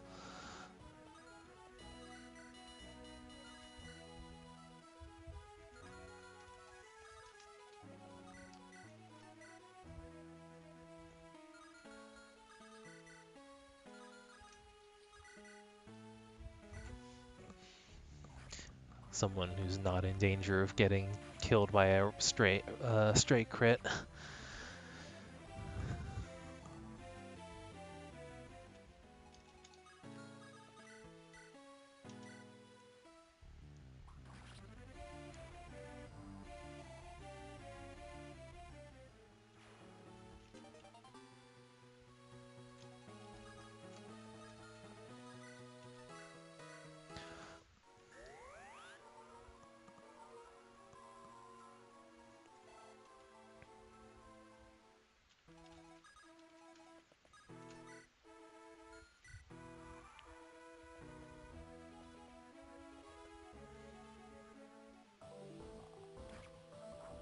Oh, nice.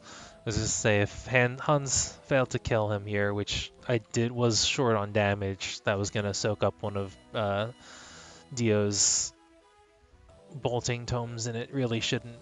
It's better used on other things. It's that shadow shot animation.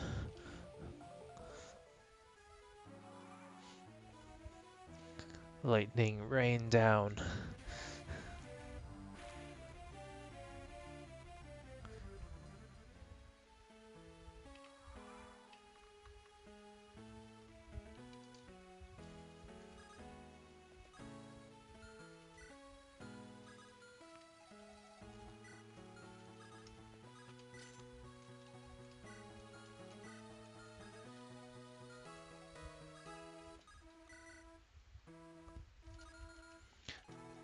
Oh, there's a lot of stuff behind him, but no one who can actually reach. 1, 2, 3, 4, 5, 6, 7, 8, 9, 10. That is actually safe.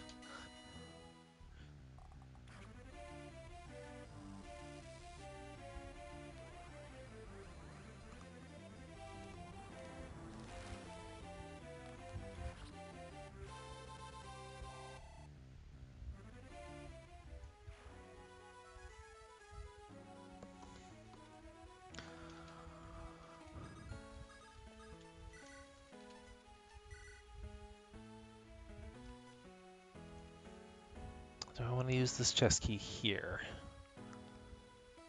I am short on turns, so I think I will.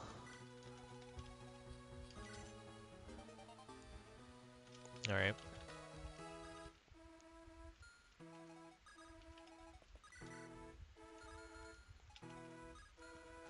So what is this guy's actual range?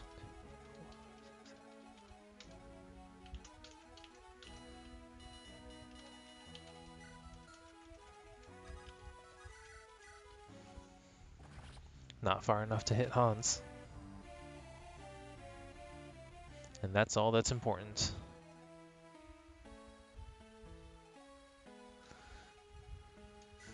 Yeah. Though that might be a racial thing, because Brayet also has yellow eyes, and Kina kind of, and Hans maybe.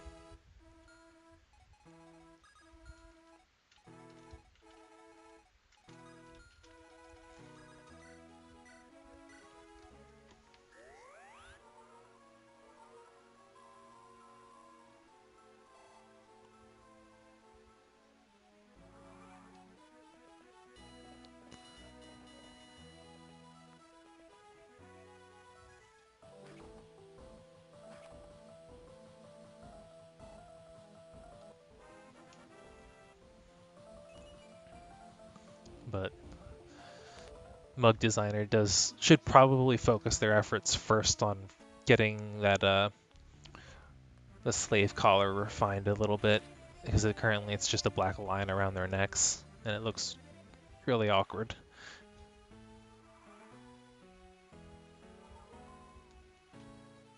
Oh, that's relief, not camaraderie. Okay. Dragon Shield's good. I do have a supply already. 3 more turns, huh?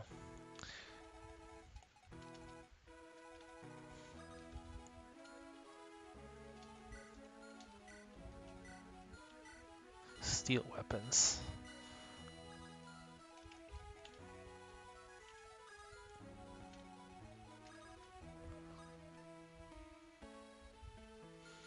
I might actually go and hide in the treasure room.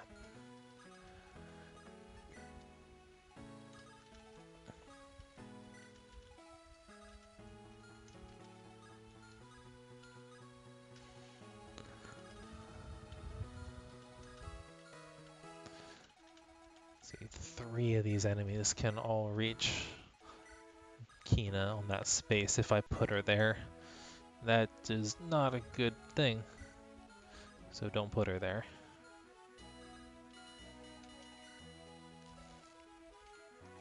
She's got 4 defense. Taylor, however, might be able to tank them. She's got 7. So this is 8, 7, 6. Oh, but there's a steel bow, so say Taylor is kind of out of the question there. Might be able to split them up. Yeah, I can.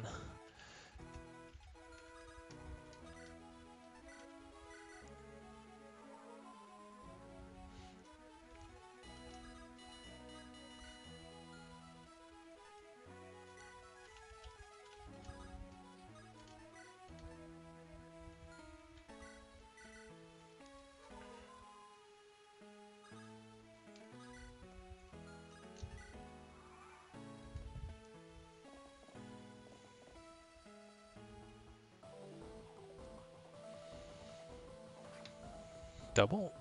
No. Man, even with a steel lance, it's interesting. Alright, so yeah, the assassin has not moved yet. Oh yeah, that's not good. Hopefully Dio helps relieve some of this pressure. Like that. Good. Just erase that merc. I'm not gonna get that steel sword, but I can live.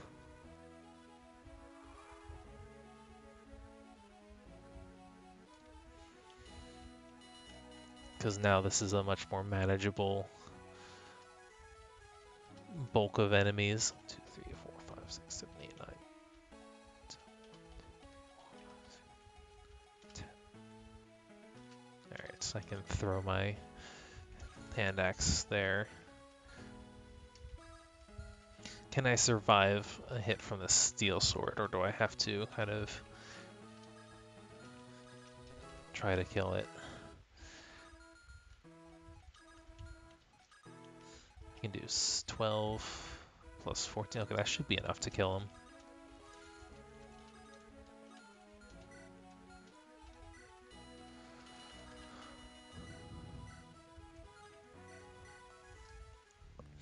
Enemies are actually speeding up a bit, which is nice. Cassius can't double and kill everything automatically. Though Cassius might also be slowing down just because he's getting all this skill and none of the speed.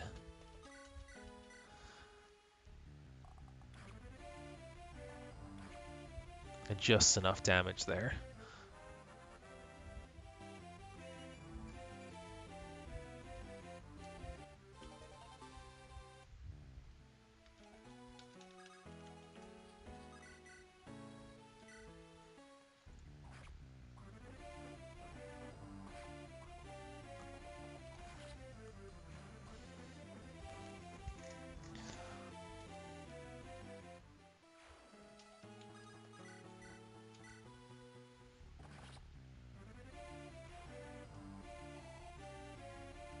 So that should put Hans outside of range of the Purge user.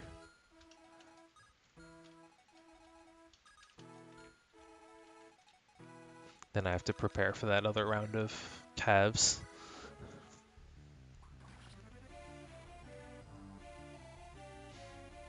But it's kind of weird how I don't really have to concern myself much with the the right side of this map at all. Like some of the enemies got there, and then I guess Hans did take care of them. But what about these guys? 1,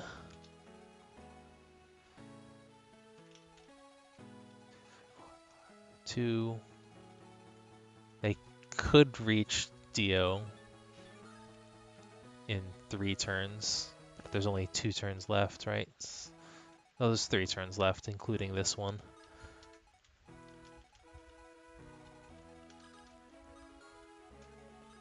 Oh, okay. So it does have the mod that allows the 3DS style of inputs where you can select a character and then pick its target and then pick its action, rather than pick its movement location, then pick its action, then pick its target.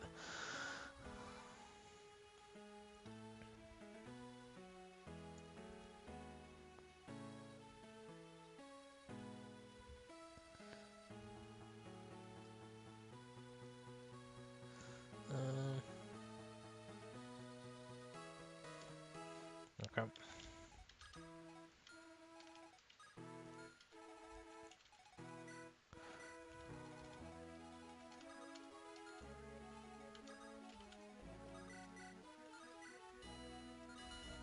They're kind of close enough that I'm going to have to do something about them. That I can kill one of them. Just going to delete him.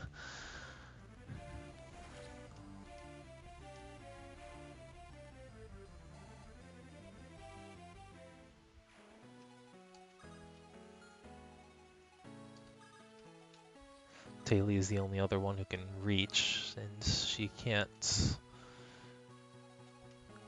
quite do enough damage to kill.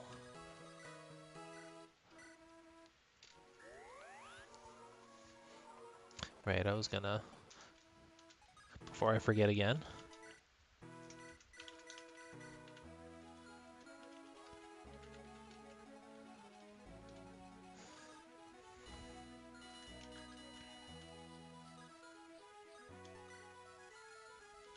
How much damage does she take from him? 7?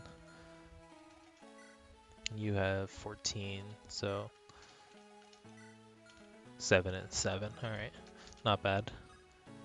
Oh, the assassin moves. I'm not ambitious enough to go after just an elixir. Elixirs are nice, but they're not really enough of an incentive to engage lethality. Maybe if that were like a stat booster, then, or a promotion item. It does seem a little early for a promotion item, but if there was a stat booster, then we might be talking. But as it stands, not really.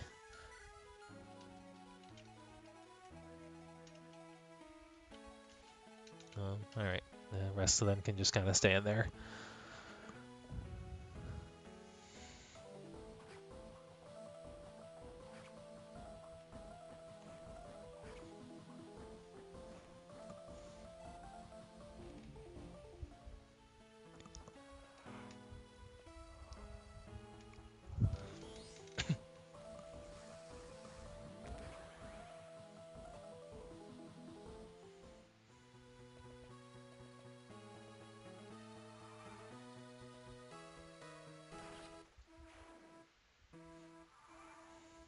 Deleted.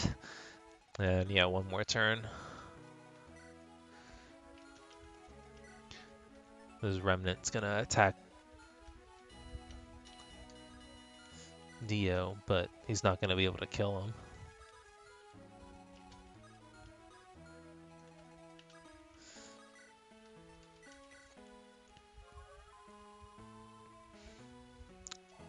And that's assuming I don't do something about this one. That's a lot of damage to take on retaliation. I'm not sure I want to do that. Never mind. Dio, you're on your own.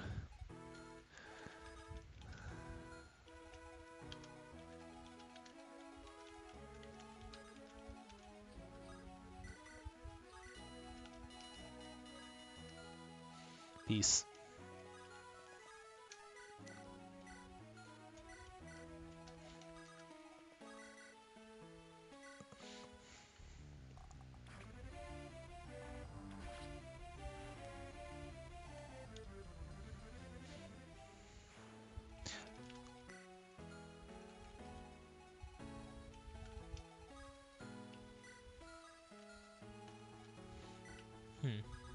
All right, so the siege tomes were kind of interesting this chapter.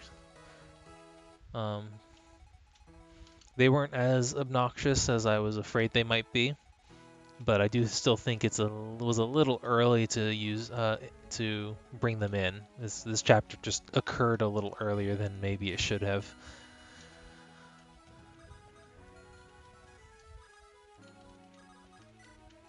Build some supports, I guess.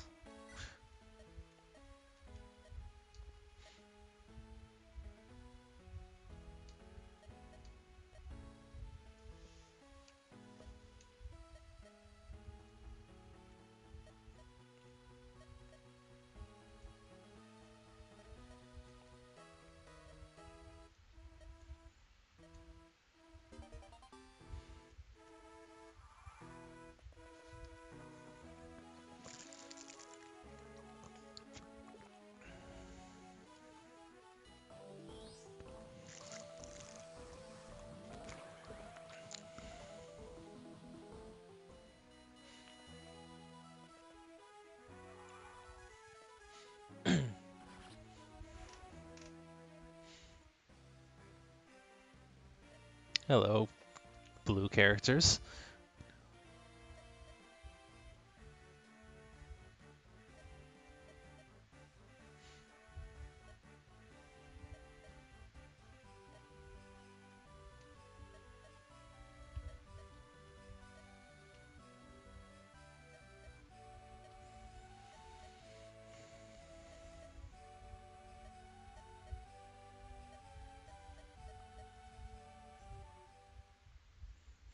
Not bad. It was a decent. It was an okay survive chapter. Um, Oddly enough, I think it could have been harder. There wasn't really any risk. I didn't really feel like I was ever in danger of failing it. Though then again, the fail condition was a little obscure, ambiguous. Like just saying survive. Naturally, losing any of my characters would be a loss to army strength, but probably wouldn't trigger a game over unless the Lord died.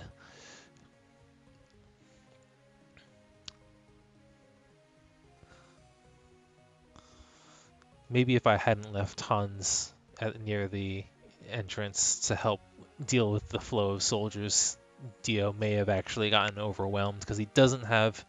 If any enemy did get within that 1 to 3 range, the 1 to 2 range, he didn't have an answer to them. So there might have been that.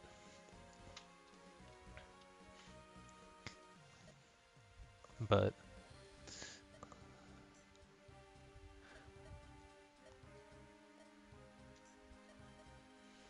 Lord Carson of House Yaley.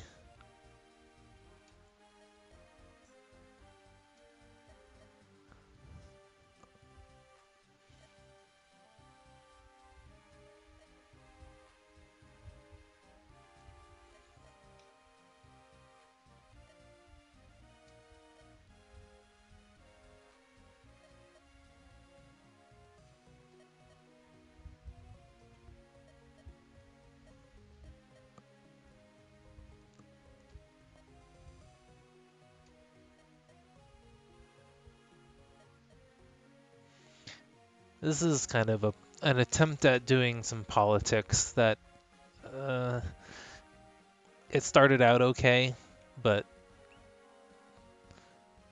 with that bit just there, where it's like we're not really related to any of this, and then Dio is like, yeah, but that's kind of pushing it a little bit.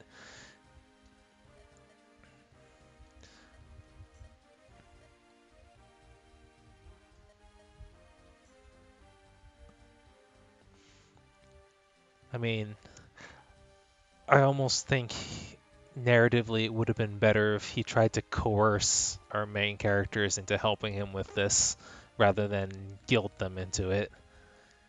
And it's not even really guilt, it's just you might kind of probably be inconvenienced if you don't do this. To which, in their shoes, I probably would just go anyway, ignore him. Especially since it is kind of Dio's responsibility to deal with the rebellion as the Lord.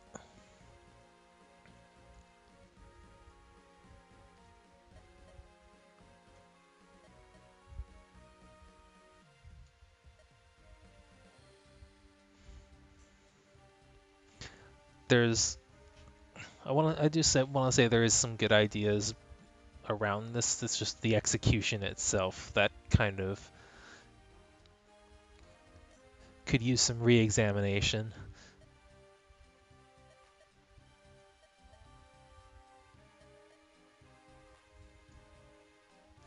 His reasoning for making them lead the army. Maybe don't make them lead the army at all, make them participate or something.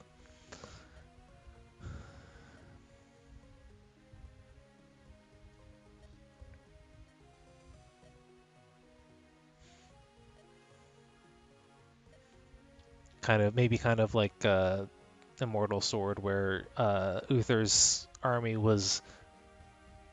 front was part of the Great Army as a whole, holding like the vanguard, while the rest of the army was kind of mustered and arranged behind it. But Uther was never leading the army, the main army.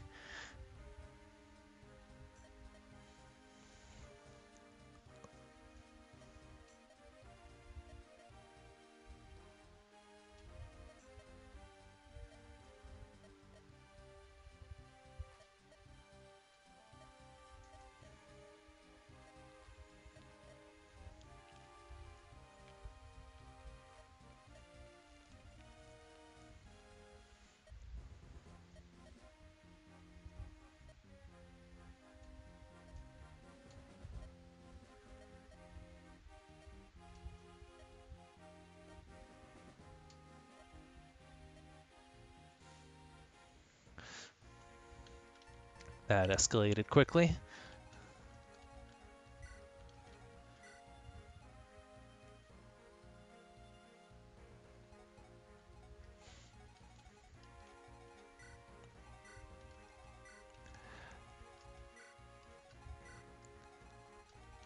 I thought you prided yourself in being after that generation, or before that generation, I should say.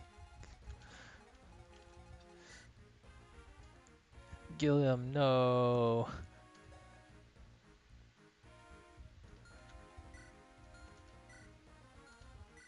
Titus. Oh, a Master Seal in Chapter 4. Alright. Then again, I don't remember how early you started getting promotion items and Sacred Stones. It might have been as early as 6 or 7. Maybe as early as... definitely don't think 5.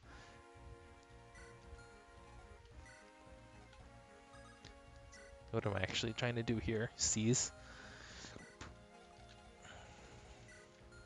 Silverlance Peg Knights in Chapter 4. Alright.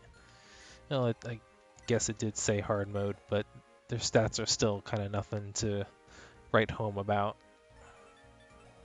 9 con on a generic Peg Knight, though, so they're not getting slowed down much. They're not super fast to begin with, either. It's in the shop. Killing Edges. Buyable Killing Edges. Chapter 4. Not that I have a ton of money to work with. No more bolting, I saw. Bunch of droppable stuff otherwise, but... Alright, so defending the village, that's okay. That's fair. Plus, I might be able to reach him on the first turn. 5, 6, 7. Yeah, with a javelin at least on a horse. I'd have to give him one. Do I have I don't have any javelins, so no, I can't reach him on the first turn. Though, actually, 1, 2, 3, 4, 5, 6, 7, 8. My paladin could. What is that? Pragmatic? Oh. Interesting. Chivalry. So the knight errant is chivalrous, and the grizzled veteran is pragmatic, to describe that politely. I should probably get some pure water, especially since res is so low across the board. Pure water would actually be a huge boon in dealing with mages. Physique staff already. How close is anyone to actually being able to use it? Oh, well, Fordra can actually use it already. Never mind then.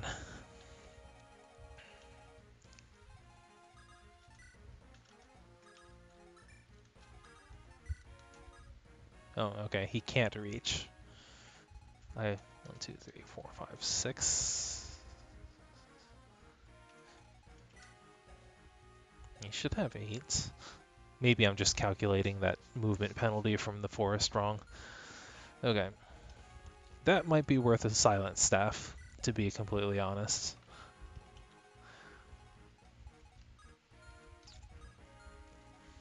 Otherwise, there's the split down the center. That's kind of hard to tell it's there.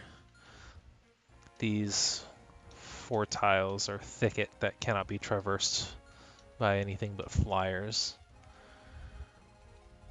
There's a village up here too, with Taylor's name on it, since foot soldiers are gonna have to go all the way up here to get to it, and it's pretty sparsely guarded.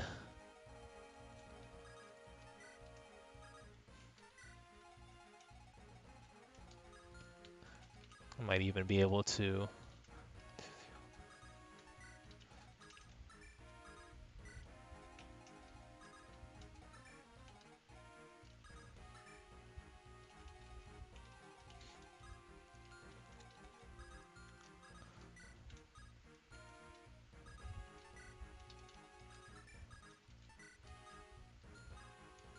I'm stuck attacking just the mark.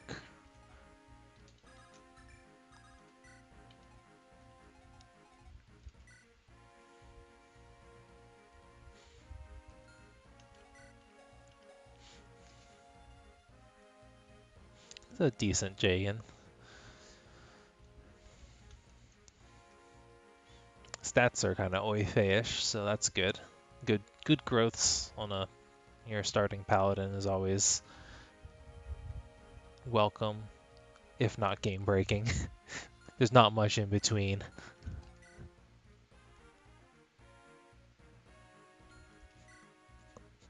You may now imagine all of his voice lines delivered by Gilbert Gottfried.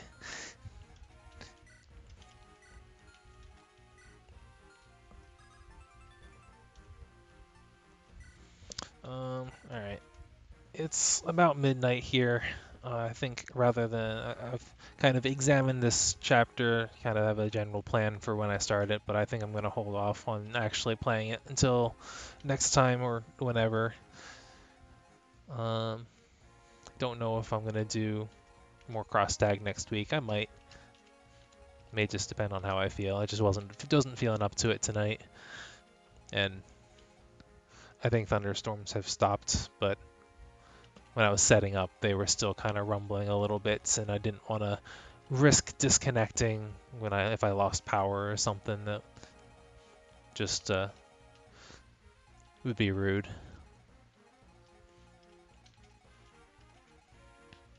So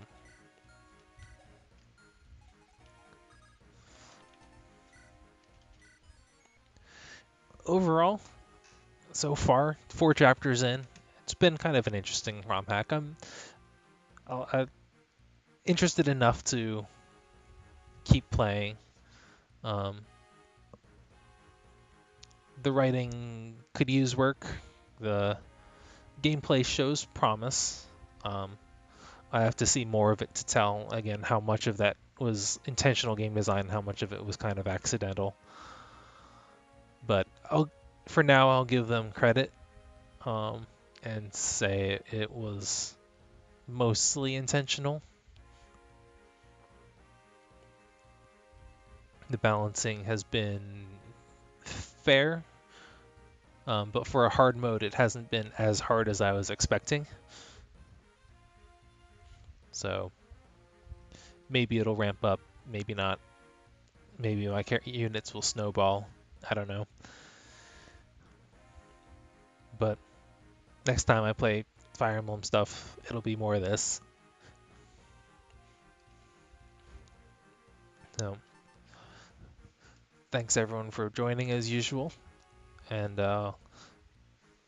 catch most of you at some point later in this week, next week. So good night.